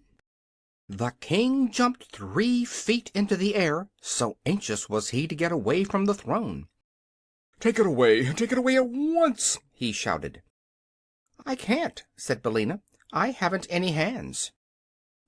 "I'll take the egg," said the Scarecrow. "I'm making a collection of Billina's eggs. There's one in my pocket now that she laid yesterday." Hearing this, the monarch hastened to put a good distance between himself and the Scarecrow, who was about to reach under the throne for the egg when the hen suddenly cried, "Stop!" "What's wrong?" asked the Scarecrow. "Don't take the egg unless the King will allow me to enter the palace and guess as the others have done," said Billina. "Pshaw!" returned the King. "You're only a hen. How could you guess my enchantments?" "I can try, I suppose," said Billina. "And if I fail you will have another ornament." "A pretty ornament you'd make, wouldn't you?" growled the King. "But you shall have your way. It will properly punish you for daring to lay an egg in my presence. After the Scarecrow is enchanted you shall follow him into the palace. But how will you touch the objects?" "With my claws," said the hen, "and I can speak the word Ev as plainly as anyone. Also, I must have the right to guess the enchantments of my friends, and to release them if I succeed." "Very well," said the King. "You have my promise." "Then," said Billina to the Scarecrow, "you may get the egg." He knelt down and reached underneath the throne and found the egg, which he placed in another pocket of his jacket, fearing that if both eggs were in one pocket they would knock together and get broken. Just then a bell above the throne rang briskly, and the King gave another nervous jump. "Well, well," said he with a rueful face, The girl has actually done it." "Done what?" asked the Scarecrow. "She has made one guess that is right, and broken one of my neatest enchantments. By rickety, it's too bad. I never thought she would do it." "Do I understand that she will now return to us in safety?" inquired the Scarecrow, joyfully wrinkling his painted face into a broad smile. "Of course," said the King, fretfully pacing up and down the room. "I always keep my promises, no matter how foolish they are. But I shall make an ornament of the yellow hen to replace the one I have just lost." "Perhaps you will, and perhaps you won't," murmured Billina calmly. "I may surprise you by guessing right." "Guessing right?" snapped the King. "How could you guess right where your betters have failed, you stupid fowl?" Billina did not care to answer this question, and a moment later the doors flew open and Dorothy entered, leading the little Prince Evering by the hand. The Scarecrow welcomed the girl with a close embrace, and he would have embraced Evering, too, in his delight, but the little Prince was shy, and shrank away from the painted Scarecrow because he did not yet know his many excellent qualities. But there was little time for the friends to talk, because the Scarecrow must now enter the palace. Dorothy's success had greatly encouraged him, and they both hoped he would manage to make at least one correct guess. However, he proved as unfortunate as the others, except Dorothy, and although he took a good deal of time to select his objects, not one did the poor Scarecrow guess aright. So he became a solid gold card receiver, and the beautiful but terrible palace awaited its next visitor. "It's all over," remarked the King with a sigh of satisfaction. "And it has been a very amusing performance, except for the one good guess the Kansas girl made. I am richer by a great many pretty ornaments." "It's my turn now," said Billina briskly. "Oh, I'd forgotten you," said the King. "But you needn't go if you don't wish to. I will be generous and let you off." "No, you won't," replied the hen. "I insist upon having my guesses, as you promised." "Then go ahead, you absurd feathered fool," grumbled the King, and he caused the opening that led to the palace to appear once more. "Don't go, Billina," said Dorothy earnestly. "It isn't easy to guess those ornaments, and only luck saved me from being one myself. Stay with me, and we'll go back to the land of Ev together. I'm sure this little prince will give us a home." "Indeed I will," said Evering with much dignity.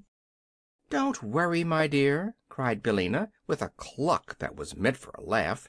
"I may not be human, but I'm no fool, if I am a chicken." "Oh, Billina," said Dorothy, "you haven't been a chicken in a long time. Not since you've been grown up." "Perhaps that's true," answered Billina thoughtfully. "But if a Kansas farmer sold me to someone, what would he call me? A hen or a chicken?" "You're not a Kansas farmer, Billina," replied the girl, "and you said—" "Never mind that, Dorothy. I'm going. I won't say good-bye, because I'm coming back. Keep up your courage, for I'll see you a little later." Then Billina gave several loud cluck-clucks that seemed to make the fat little King more nervous than ever, and marched through the entrance into the enchanted palace. "I hope I've seen the last of that bird," declared the monarch, seating himself again in his throne, and mopping the perspiration from his forehead with his rock-colored handkerchief. "Hens are bothersome enough at their best, but when they can talk they're simply dreadful." "Billina's my friend," said Dorothy quietly. "She may not always be exactly polite, but she means well, I'm sure." Purple, green, and gold. The yellow hen, stepping high and with an air of vast importance, walked slowly over the rich velvet carpets of the splendid palace, examining everything she met with her sharp little eyes. Billina had a right to feel important, for she alone shared the Nome King's secret and knew how to tell the objects that were transformations from those that had never been alive. She was very sure that her guesses would be correct, and before she began to make them she was curious to behold all the magnificence of this underground palace, which was perhaps one of the most splendid and beautiful places in any fairyland. As she went through the rooms she counted the purple ornaments, and although some were small and hidden in queer places, Billina spied them all, and found the entire 10 scattered about the various rooms. The green ornaments she did not bother to count, for she thought she could find them all when the time came. Finally, having made a survey of the entire palace and enjoyed its splendor, the yellow hen returned to one of the rooms where she had noticed a large purple footstool. She placed a claw upon this and said "Ev," and at once the footstool vanished, and a lovely lady, tall and slender and most beautifully robed, stood before her. The lady's eyes were round with astonishment for a moment, for she could not remember her transformation, nor imagine what had restored her to life. "Good morning, ma'am," said Billina in her sharp voice. "You're looking quite well, considering your age." "Who speaks?" demanded the Queen of Ev, drawing herself up proudly. "Why, my name's Bill by rights," answered the hen, who was now perched upon the back of a chair, "although Dorothy has put scallops on it and made it Billina. But the name doesn't matter. I've saved you from the Nome King, and you are a slave no longer." "Then I thank you for the gracious favor," said the Queen with a graceful curtsy. "But my children, tell me, I beg of you, where are my children?" And she clasped her hands in anxious entreaty. "Don't worry," advised Billina, pecking at a tiny bug that was crawling over the chair back. "Just at present they are out of mischief, and perfectly safe, for they can't even wiggle." "What do you mean, oh kindly stranger?" asked the Queen, striving to repress her anxiety. "They're enchanted," said Billina, "just as you have been. All, that is, except the little fellow Dorothy picked out. And the chances are that they have been good boys and girls for some time, because they couldn't help it." "Oh, my poor darlings!" cried the Queen, with a sob of anguish. "Not at all," returned the hen. "Don't let their condition make you unhappy, ma'am, because I'll soon have them crowding round to bother and worry you as naturally as ever. Come with me, if you please, and I'll show you how pretty they look." She flew down from her perch and walked into the next room, the Queen following. As she passed a low table a small green grasshopper caught her eye, and instantly Billina pounced upon it and snapped it up in her sharp bill. For grasshoppers are a favorite food with hens, and they usually must be caught quickly before they can hop away. It might easily have been the end of Ozma of Oz had she been a real grasshopper instead of an emerald one, but Billina found the grasshopper hard and lifeless, and suspecting it was not good to eat, she quickly dropped it instead of letting it slide down her throat. "I might have known better," she muttered to herself, "for where there is no grass there can be no live grasshoppers. This is probably one of the King's transformations." A moment later she approached one of the purple ornaments, and while the Queen watched her curiously, the hen broke the Nome King's enchantment, and a sweet-faced girl, whose golden hair fell in a cloud over her shoulders, stood beside them. "Evanna!" cried the Queen, "my own Evanna!" and she clasped the girl to her bosom and covered her face with kisses. "That's all right," said Billina contentedly. "Am I a good guesser, Mr. Nome King? Well, I guess." Then she disenchanted another girl, whom the Queen addressed as Evrose, and afterwards a boy named Evardo, who was older than his brother Evring. Indeed, the yellow hen kept the good Queen exclaiming and embracing for some time, until 5 princesses and 4 princes, all looking very much alike except for the difference in size, stood in a row beside their happy mother. The princesses were named Evanna, Evrose, Evella, Everine, and Evna, while the princes were Evrob, Evington, Evardo, and Evroland.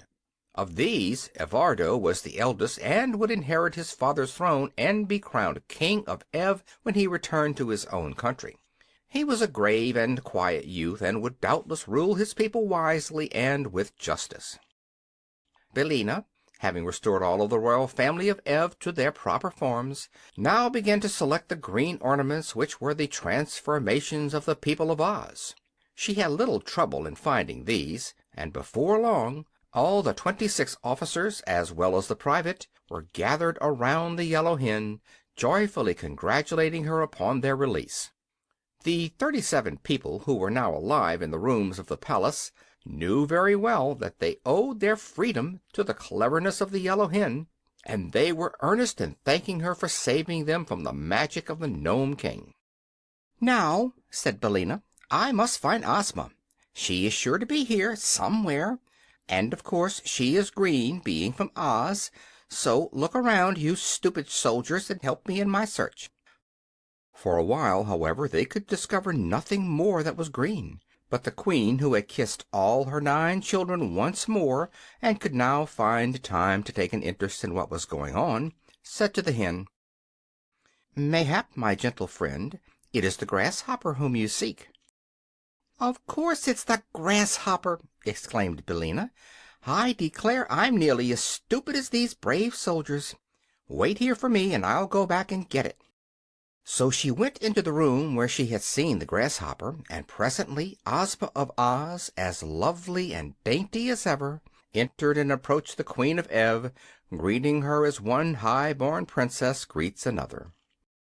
"But where are my friends, the Scarecrow and the Tin Woodman?" asked the girl ruler, when these courtesies had been exchanged.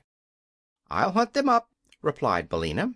"The Scarecrow is solid gold, and so is Tik Tok. But I don't exactly know what the Tin Woodman is, because the Nome King said he had been transformed into something funny."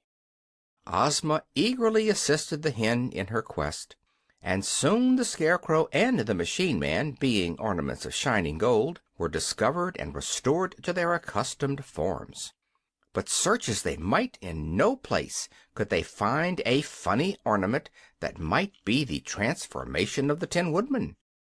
"Only one thing can be done," said Ozma at last, "and that is to return to the Nome King and oblige him to tell us what has become of our friend." "Perhaps he won't," suggested Billina. "He must," returned Ozma firmly. "The King has not treated us honestly, for under the mask of fairness and good nature he entrapped us all, and we would have been forever enchanted had not our wise and clever friend, the yellow hen, found a way to save us."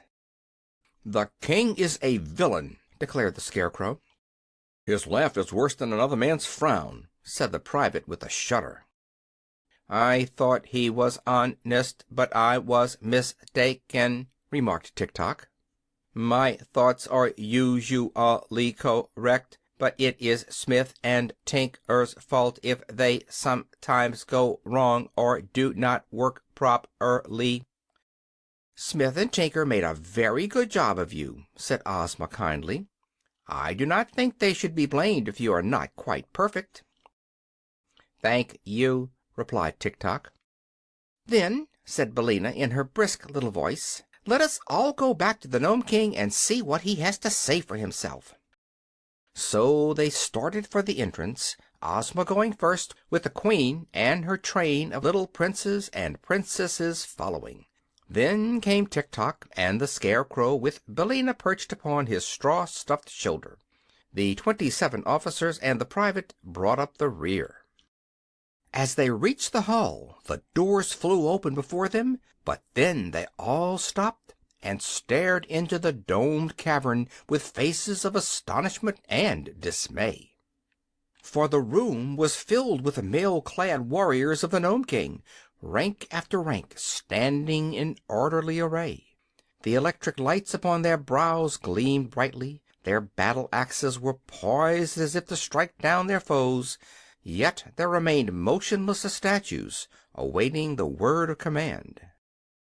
And in the center of this terrible army sat the little King upon his throne of rock.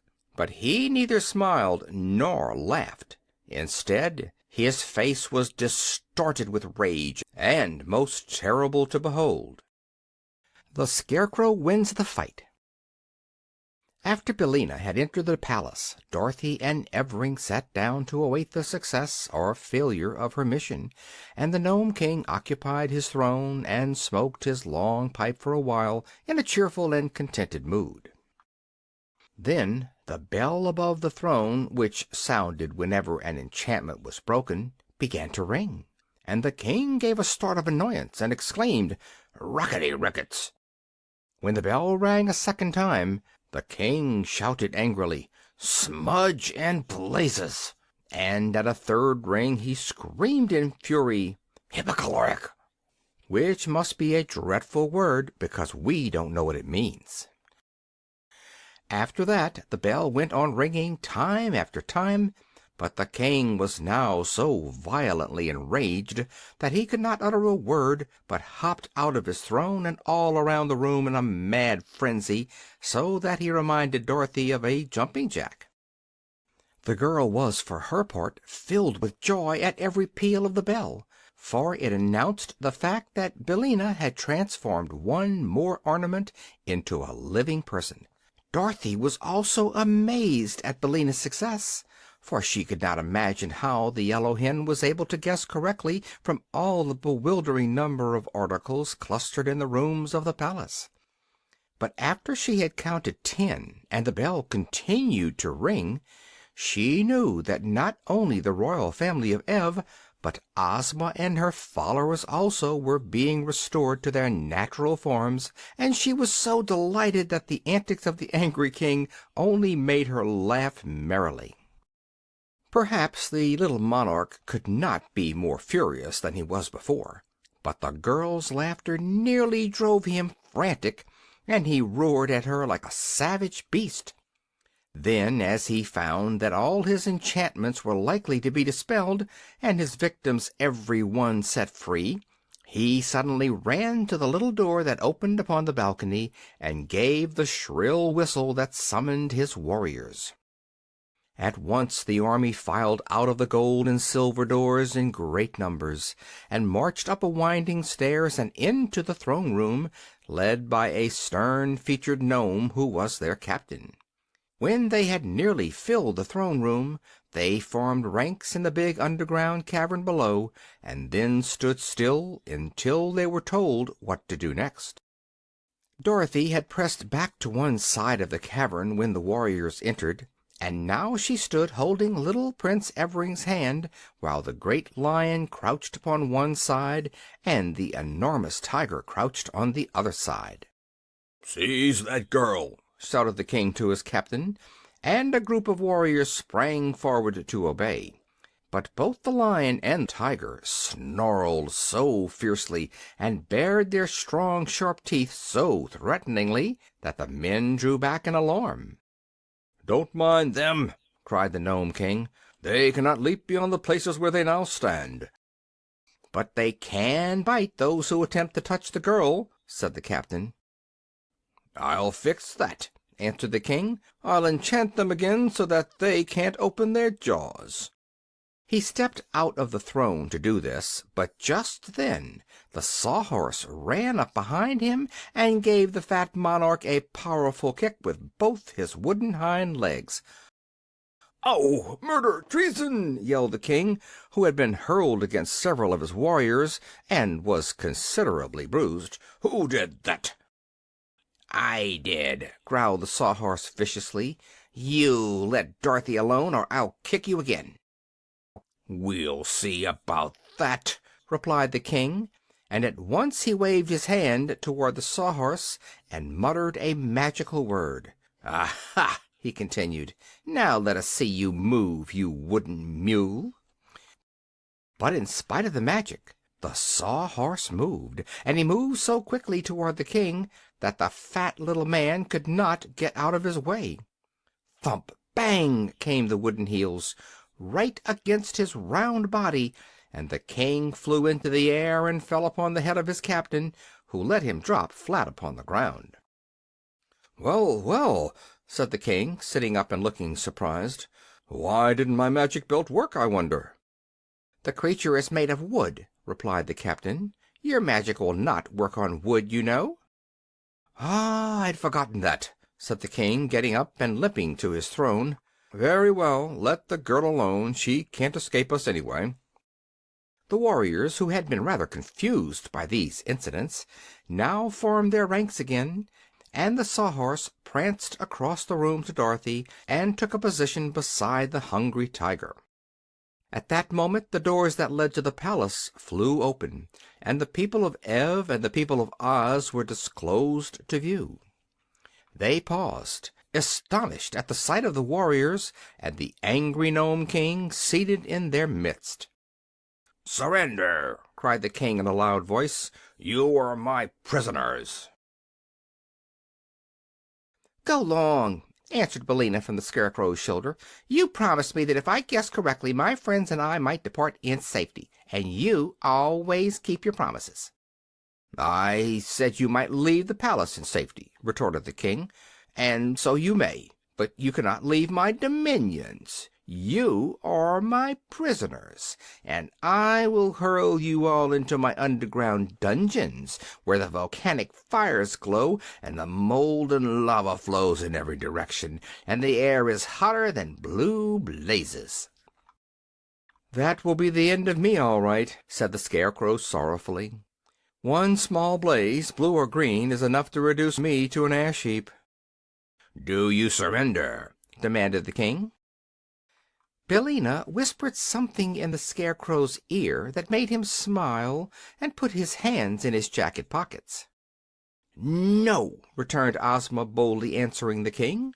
Then she said to her army, "Forward, my brave soldiers, and fight for your ruler and yourselves unto death." "Pardon me, most royal Ozma," replied one of her generals, "but I find that I and my brother officers all suffer from heart disease, and the slightest excitement might kill us. If we fight, we may get excited. Would it not be well for us to avoid this grave danger?" "Soldiers should not have heart disease," said Ozma. "Private soldiers are not, I believe, afflicted that way," declared another general, twirling his mustache thoughtfully. "If your royal highness desires, we will order our private to attack yonder warriors." "Do so," replied Ozma. "Forward, march!" cried all the generals with one voice. "Forward, march!" yelled the colonels. "Forward, march!" shouted the majors. "Forward, march!" commanded the captains. And at that the private leveled his spear and dashed furiously upon the foe. The captain of the Nomes was so surprised by this sudden onslaught that he forgot to command his warriors to fight, so that the 10 men in the first row, who stood in front of the private spear, fell over like so many toy soldiers. The spear could not go through their steel armor, however, so the warriors scrambled to their feet again, and by that time the private had knocked over another row of them. Then the captain brought down his battle axe with such a strong blow that the private's spear was shattered and knocked from his grasp, and he was helpless to fight any longer. The Nome King had left his throne and pressed through his warriors to the front ranks so he could see what was going on. But as he faced Ozma and her friends, the Scarecrow, as if aroused to action by the valor of the private, drew one of Billina's eggs from his right jacket pocket and hurled it straight at the little monarch's head. It struck him squarely in his left eye, where the egg smashed and scattered, as eggs will, and covered his face and hair and beard with its sticky contents. "Help! Help!" screamed the king, clawing with his fingers at the egg in a struggle to remove it. "An egg! An egg! Run for your lives!" shouted the captain of the Nomes in a voice of horror. And how they did run! The warriors fairly tumbled over one another in their efforts to escape the fatal poison of that awful egg, and those who could not rush down the winding stair fell off the balcony into the great cavern beneath, knocking over those who stood below them. Even while the king was still yelling for help, his throne room became emptied of every one of his warriors, and before the monarch had managed to clear the egg away from his left eye, the Scarecrow threw the second egg against his right eye, where it smashed and blinded him entirely. The king was unable to flee because he could not see which way to run, so he stood still and howled and shouted and screamed in abject fear. While this was going on, Billina flew over to Dorothy, and perching herself upon the lion's back, the hen whispered eagerly to the girl, "Get his belt! Get the Nome King's jeweled belt! It unbuckles in the back! Quick, Dorothy, quick!" The Fate of the Tin Woodman. Dorothy obeyed. She ran at once behind the Nome King, who was still trying to free his eyes from the egg, and in a twinkle she had unbuckled his splendid jeweled belt and carried it away with her to her place beside the Tiger and Lion, where, because she did not know what else to do with it, she fastened it around her own slim waist. Just then the chief steward rushed in with a sponge and a bowl of water, and began mopping away the broken eggs from his master's face. In a few minutes, and while all the party stood looking on, the king regained the use of his eyes, and the first thing he did was to glare wickedly upon the Scarecrow and exclaim, "I'll make you suffer for this, you hay-stuffed dummy! Don't you know eggs are poison to gnomes?" "Really," said the Scarecrow, "they don't seem to agree with you, although I wonder why." "They were strictly fresh and above suspicion," said Billina. "You ought to be glad to get them." "I'll transform you all into scorpions!" cried the king angrily, and began waving his arms and muttering magic words. But none of the people became scorpions, so the king stopped and looked at them in surprise. "What's wrong?" he asked. "Why, you are not wearing your magic belt," replied the chief steward, after looking the king over carefully. "Where is it? What have you done with it?" The Nome King clapped his hand to his waist, and his rock-colored face turned white as chalk. "It's gone!" he cried helplessly. "It's gone, and I am ruined!" Dorothy now stepped forward and said, "Royal Ozma, and you, Queen of Ev, I welcome you and your people back to the land of the living. Billina has saved you from your troubles, and now we will leave this dreadful place and return to Ev as soon as possible." While the child spoke, they could all see that she wore the magic belt, and a great cheer went up from all her friends, which was led by the voices of the Scarecrow and the Private. But the Nome King did not join them. He crept back onto his throne like a whipped dog, and lay there bitterly bemoaning his defeat. "But we have not yet found my faithful follower, the Tin Woodman," said Ozma to Dorothy, "and without him I do not wish to go away." "Nor I," replied Dorothy quickly. "Wasn't he in the palace?" "He must be there," said Billina, "but I had no clue to guide me in guessing the Tin Woodman, so I must have missed him." "We will go back into the rooms," said Dorothy. "This magic belt, I am sure, will help us to find our dear old friend." So she re-entered the palace, the doors of which still stood open, and everyone followed her except the Nome King, the Queen of Ev, and Prince Evring. The mother had taken the little prince in her lap and was fondling and kissing him lovingly, for he was her youngest born. But the others went with Dorothy, and when she came to the middle of the first room the girl waved her hand as she had seen the king do, and commanded the Tin Woodman, whatever form he might then have, to resume his proper shape. No result followed this attempt, so Dorothy went into another room and repeated it, and so through all the rooms of the palace. Yet the Tin Woodman did not appear to them, nor could they imagine which among the thousands of ornaments was their transformed friend. Sadly they returned to the throne room, where the king, seeing that they had met with failure, jeered at Dorothy, saying, "You do not know how to use my belt, so it is of no use to you. Give it back to me, and I will let you go free, you and all the people who came with you. As for the royal family of Ev, they are my slaves and shall remain here."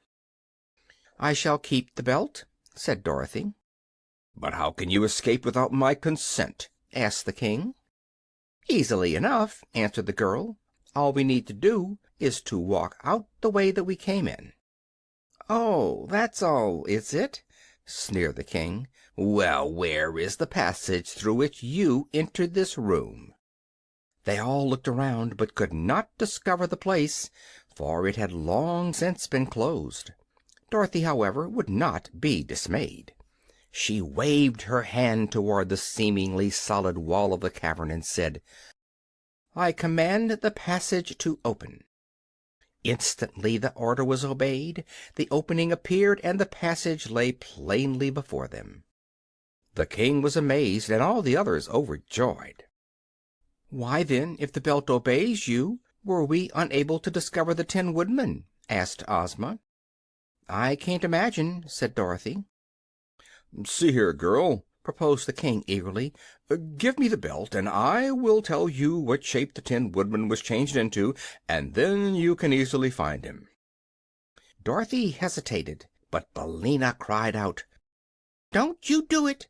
If the Nome King gets the belt again, he will make every one of us prisoners, for we will be in his power.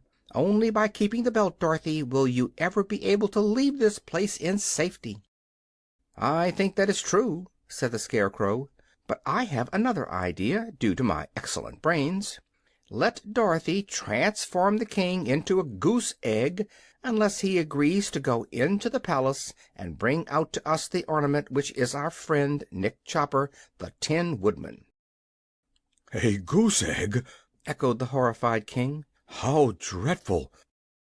"Well, a goose egg you will be, unless you go and fetch us the ornament we want," declared Billina, with a joyful chuckle. "You can see for yourself that Dorothy is able to use the magic belt all right," added the Scarecrow. The Nome King thought it over and finally consented, for he did not want to be a goose egg. So he went into the palace to get the ornament, which was the transformation of the Tin Woodman, and they all awaited his return with considerable impatience, for they were anxious to leave this underground cavern and see the sun shine once more. But when the Nome King came back, he brought nothing with him except a puzzled and anxious expression upon his face. "He's gone," he said. "The Tin Woodman is nowhere in the palace." "Are you sure?" asked Ozma sternly.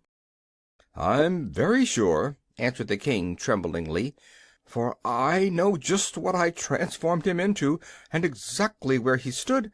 But he is not there. And please don't change me into a goose egg, because I've done the best I could."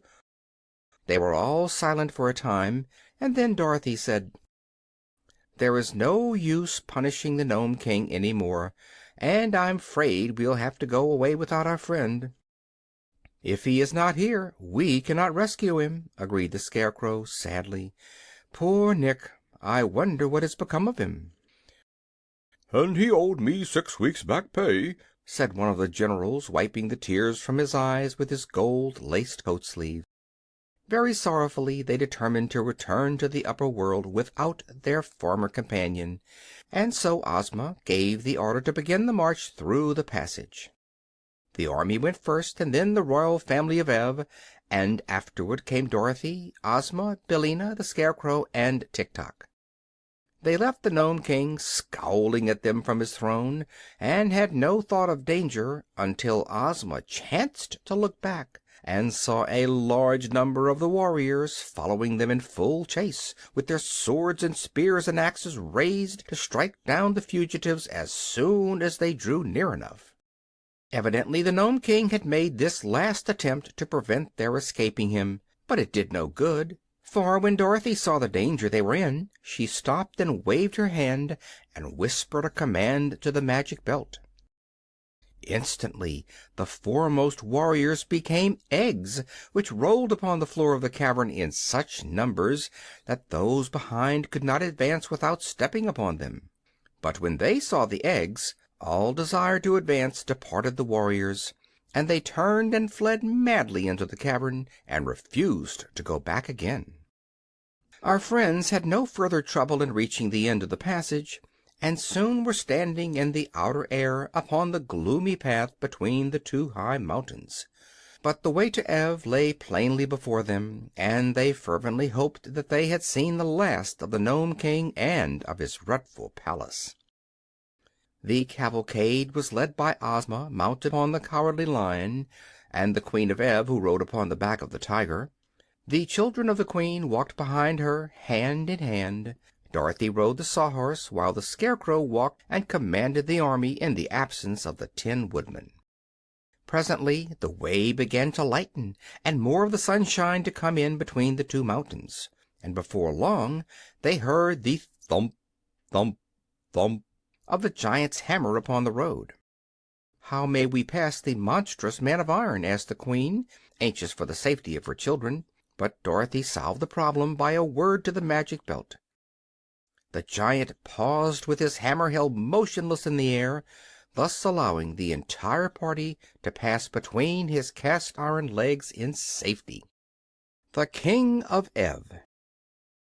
If there were any shifting, rock-colored gnomes on the mountainside now, they were silent and respectful, for our adventurers were not annoyed, as before, by their impudent laughter. Really, the gnomes had nothing to laugh at since the defeat of their king. On the other side they found Ozma's golden chariot, standing as they had left it. Soon the lion and the tiger were harnessed to the beautiful chariot, in which was enough room for Ozma and the Queen and 6 of the royal children. Little Evring preferred to ride with Dorothy upon the Sawhorse, which had a long back. The Prince had recovered from his shyness and had become very fond of the girl who had rescued him, so they were fast friends and chatted pleasantly together as they rode along. Billina was also perched upon the head of the wooden steed, which seemed not to mind the added weight in the least, and the boy was full of wonder that a hen could talk and say such sensible things. When they came to the gulf, Ozma's magic carpet carried them all over it in safety, and now they began to pass the trees in which birds were singing, and the breeze that was wafted to them from the farms of Ev was spicy with flowers and new-mown hay, and the sunshine fell full upon them to warm them and drive away from their bodies the chill and dampness of the underground kingdom of the Nomes. "I would be quite content," said the Scarecrow to Tik Tok, "were only the Tin Woodman with us, but it breaks my heart to leave him behind." "He was a fine fellow," replied Tik Tok, "although his material was not very durable." "Oh, tin is an excellent material," the Scarecrow hastened to say, "and if anything ever happened to poor Nick Chopper he was always easily soldered. Besides, he did not have to be wound up, and was not liable to get out of order." "I sometimes wish," said Tik Tok, "that I was stuffed with straw as you are. It is hard to be made of copper." "I have no reason to complain of my lot," replied the Scarecrow. "A little fresh straw now and then makes me as good as new. But I can never be the polished gentleman that my poor departed friend the Tin Woodman was." You may be sure the royal children of Ev and their Queen Mother were delighted at seeing again their beloved country, and when the towers of the palace of Ev came into view they could not forbear cheering at the sight.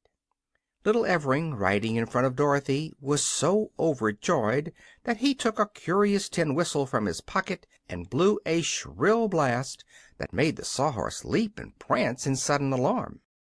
"What was that?" asked Billina, who had been obliged to flutter her wings in order to keep her seat upon the head of the frightened Sawhorse. "That's my whistle," said Prince Evring, holding it out upon his hand. It was in the shape of a little fat pig, made of tin and painted green. The whistle was in the tail of the pig. "Where did you get it?" asked the yellow hen, closely examining the toy with her bright eyes. "Why, I picked it up in the Nome King's palace while Dorothy was making her guesses, and I put it in my pocket," answered the little Prince. Billina laughed, or at least she made the peculiar cackle that served her for a laugh. "No wonder I couldn't find the Tin Woodman," she said, "and no wonder the magic belt didn't make him appear, or the king couldn't find him either." "What do you mean?" questioned Dorothy. "Why, the Prince had him in his pocket!" cried Billina, cackling again. "I did not!" protested little Evring. "I only took the whistle." "Well, then, watch me," returned the hen, and reaching out a claw she touched the whistle and said "Ev." Swish! "Good afternoon," said the Tin Woodman, taking off his funnel cap and bowing to Dorothy and the Prince. "I think I must have been asleep for the first time since I was made of tin, for I do not remember our leaving the Nome King." "You have been enchanted," answered the girl, throwing an arm around her old friend and hugging him tight in her joy. "But it's all right now." "I want my whistle," said the little Prince, beginning to cry. "Hush!" cautioned Billina. "The whistle is lost, but you may have another when you get home." The Scarecrow had fairly thrown himself upon the bosom of his old comrade, so surprised and delighted was he to see him again, and Tik Tok squeezed the Tin Woodman's hand so earnestly that he dented some of his fingers. Then they had to make way for Ozma to welcome the Tin Man, and the army caught sight of him and set up a cheer, and everybody was delighted and happy. For the Tin Woodman was a great favorite with all who knew him, and his sudden recovery after they had thought he was lost to them forever was indeed a pleasant surprise. Before long the cavalcade arrived at the royal palace, where a great crowd of people had gathered to welcome their queen and her 10 children. There was much shouting and cheering, and the people threw flowers in their path, and every face wore a happy smile.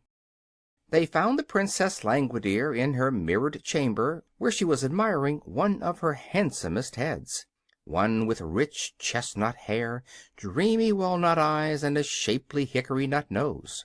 She was very glad to be relieved of her duties to the people of Ev, and the Queen graciously permitted her to retain her rooms and her cabinet of heads as long as she lived.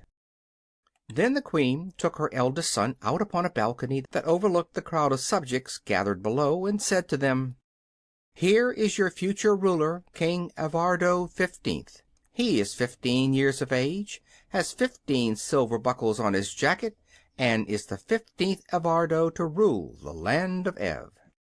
The people shouted their approval 15 times, and even the Wheelers, some of whom were present, loudly promised to obey the new king. So the Queen placed a big crown of gold set with rubies upon Evardo's head, and threw an ermine robe over his shoulders, and proclaimed him king, and he bowed gratefully to all his subjects, and then went away to see if he could find any cake in the royal pantry. Ozma of Oz and her people, as well as Dorothy, Tik Tok, and Billina, were splendidly entertained by the Queen Mother, who owed all her happiness to their kind offices, and that evening the Yellow Hen was publicly presented with a beautiful necklace of pearls and sapphires as a token of esteem from the new king. The Emerald City. Dorothy decided to accept Ozma's invitation to return with her to the land of Oz. There was no greater chance of her getting home from Ev than from Oz, and the little girl was anxious to see once more the country where she had encountered such wonderful adventures. By this time Uncle Henry would have reached Australia in his ship, and had probably given her up for lost, so he couldn't worry any more than he did if she stayed away from him a while longer. So she would go to Oz. They bade good-bye to the people of Ev, and the king promised Ozma that he would ever be grateful to her and render the land of Oz any service that might lie within his power. And then they approached the edge of the dangerous desert, and Ozma threw down the magic carpet, which at once unrolled far enough for all of them to walk upon it without being crowded. Tik Tok, claiming to be Dorothy's faithful follower because he belonged to her, had been permitted to join the party, and before they started the girl wound up his machinery as far as possible, and the copper man stepped off as briskly as any one of them. Ozma also invited Billina to visit the land of Oz, and the Yellow Hen was glad enough to go where new sights and scenes awaited her. They began the trip across the desert early in the morning, and as they stopped only long enough for Billina to lay her daily egg, before sunset they espied the green slopes and wooded hills of the beautiful land of Oz.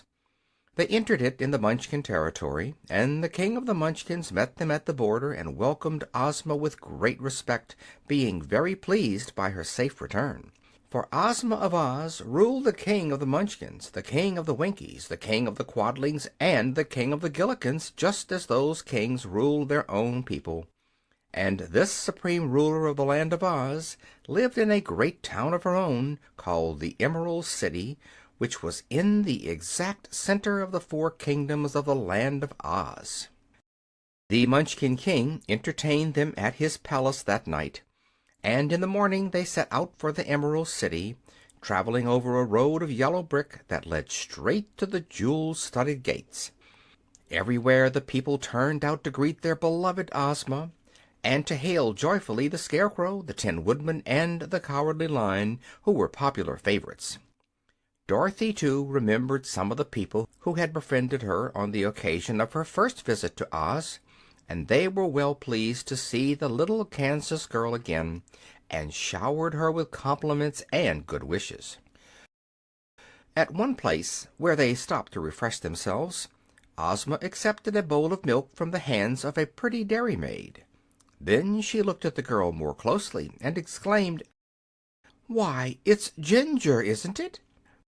"Yes, your Highness," was the reply, as Ginger dropped a low curtsy.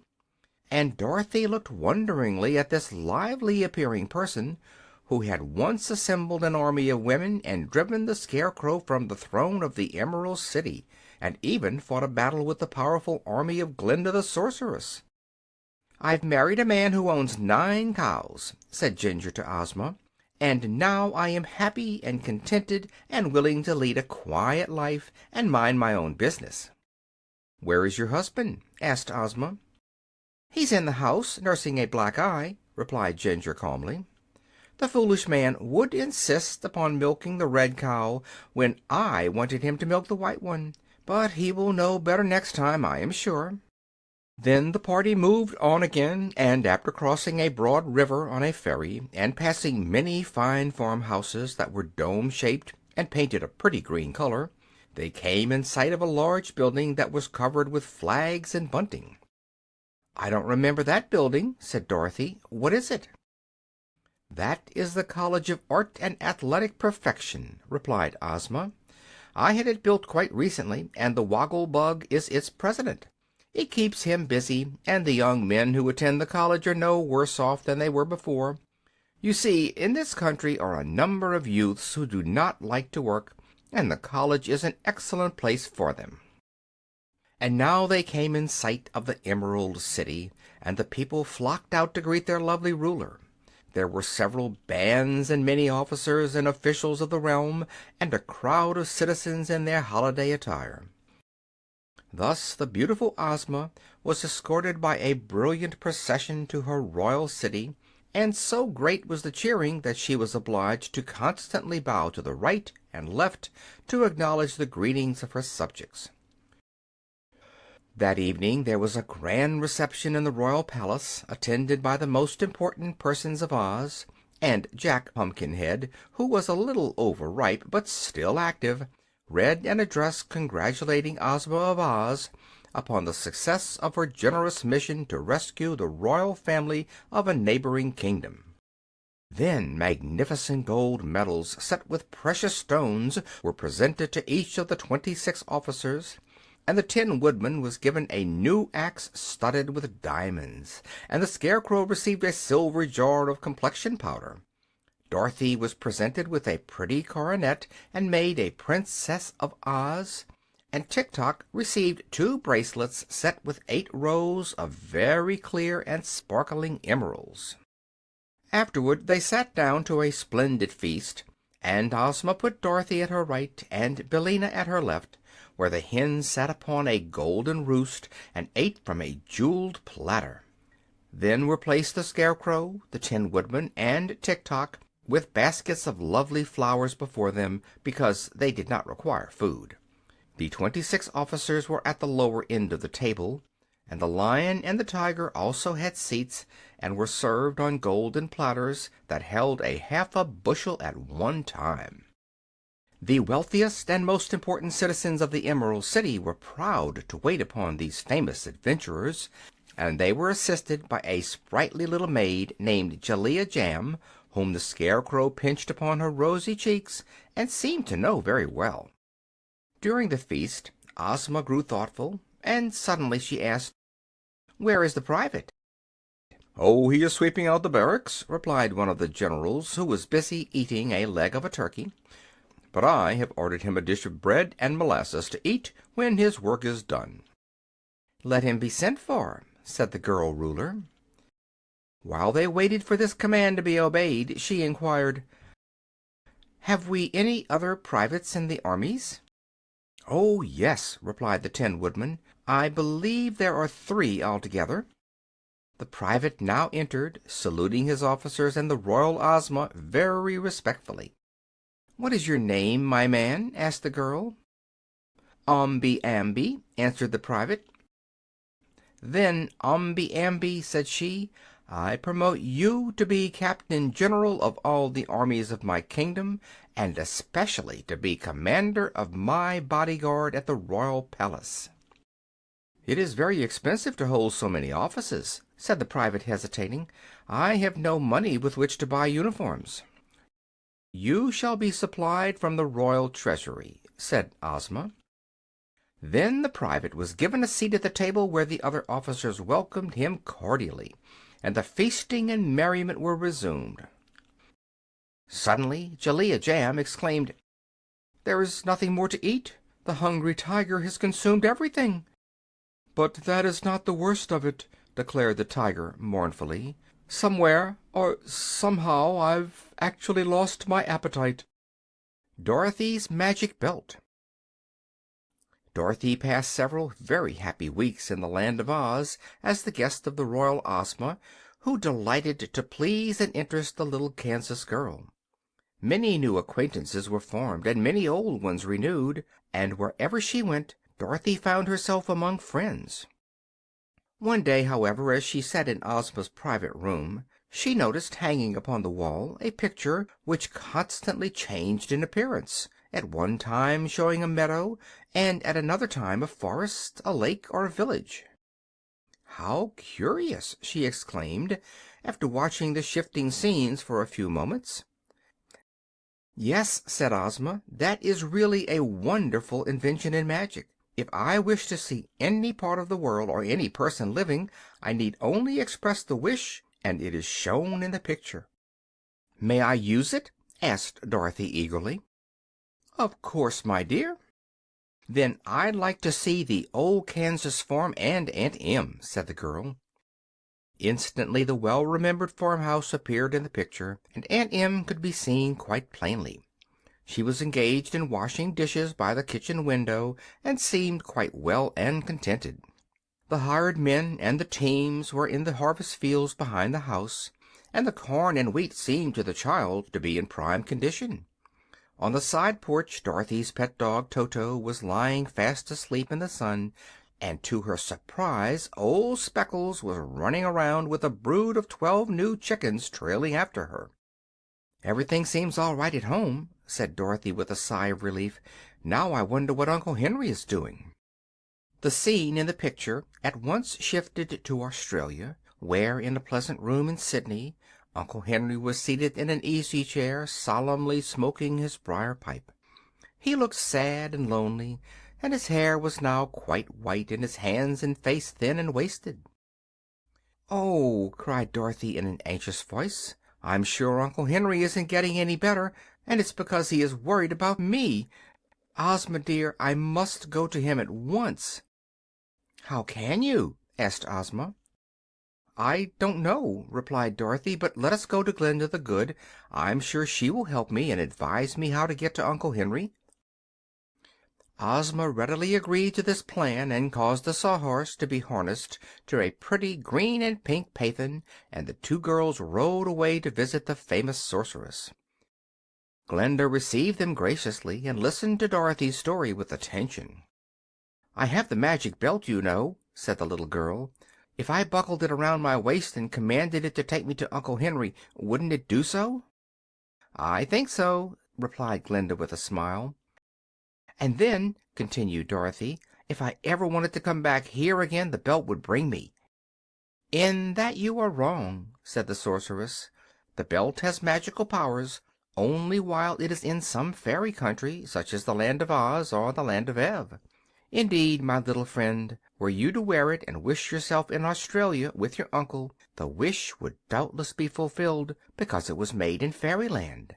But you would not find the magic belt around you when you arrived at your destination." "What would become of it?" asked the girl. "It would be lost, as were your silver shoes when you visited Oz before, and no one would ever see it again. It seems too bad to destroy the use of the magic belt in that way, doesn't it?" "Then," said Dorothy, after a moment's thought, "I will give the magic belt to Ozma, for she can use it in her own country, and she can wish me transported to Uncle Henry without losing the belt." "That is a wise plan," replied Glinda. So they rode back to the Emerald City, and on the way it was arranged that every Saturday morning Ozma would look at Dorothy in her magic picture wherever the little girl might chance to be, and if she saw Dorothy make a certain signal, then Ozma would know that the little Kansas girl wanted to revisit the land of Oz, and by means of the Nome King's magic belt would wish that she might instantly return. This having been agreed upon, Dorothy bade good-bye to all her friends. Tik Tok wanted to go to Australia, too, but Dorothy knew that the machine man would never do for a servant in a civilized country, and the chances were that his machinery wouldn't work at all. So she left him in Ozma's care. Billina, on the contrary, preferred the land of Oz to any other country, and refused to accompany Dorothy. "The bugs and ants that I find here are the finest flavored in the world," declared the yellow hen, "and there are plenty of them. So here I shall end my days. And I must say, Dorothy, my dear, that you are very foolish to go back into that stupid humdrum world again." "Uncle Henry needs me," said Dorothy, simply, and every one except Billina thought it was right that she should go. All Dorothy's friends of the land of Oz, both old and new, gathered in a group in front of the palace to bid her a sorrowful good-bye, and to wish her long life and happiness.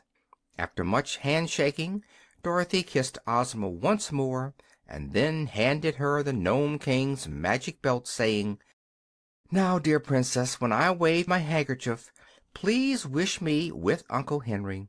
I'm awfully sorry to leave you, and the Scarecrow, and the Tin Woodman, and the Cowardly Lion, and Tik Tok, and everybody, but I do want my Uncle Henry. So good-bye, all of you." Then the little girl stood on one of the big emeralds which decorated the courtyard, and after looking once again at each of her friends, waved her handkerchief. "No," said Dorothy, "I wasn't drowned at all, and I've come to nurse you and take care of you, Uncle Henry, and you must promise to get well as soon as possible." Uncle Henry smiled and cuddled his little niece close in his lap. "I'm better already, my darling," said he. If you liked the video, put a like, subscribe to the channel, and click on the bell to not miss our new videos.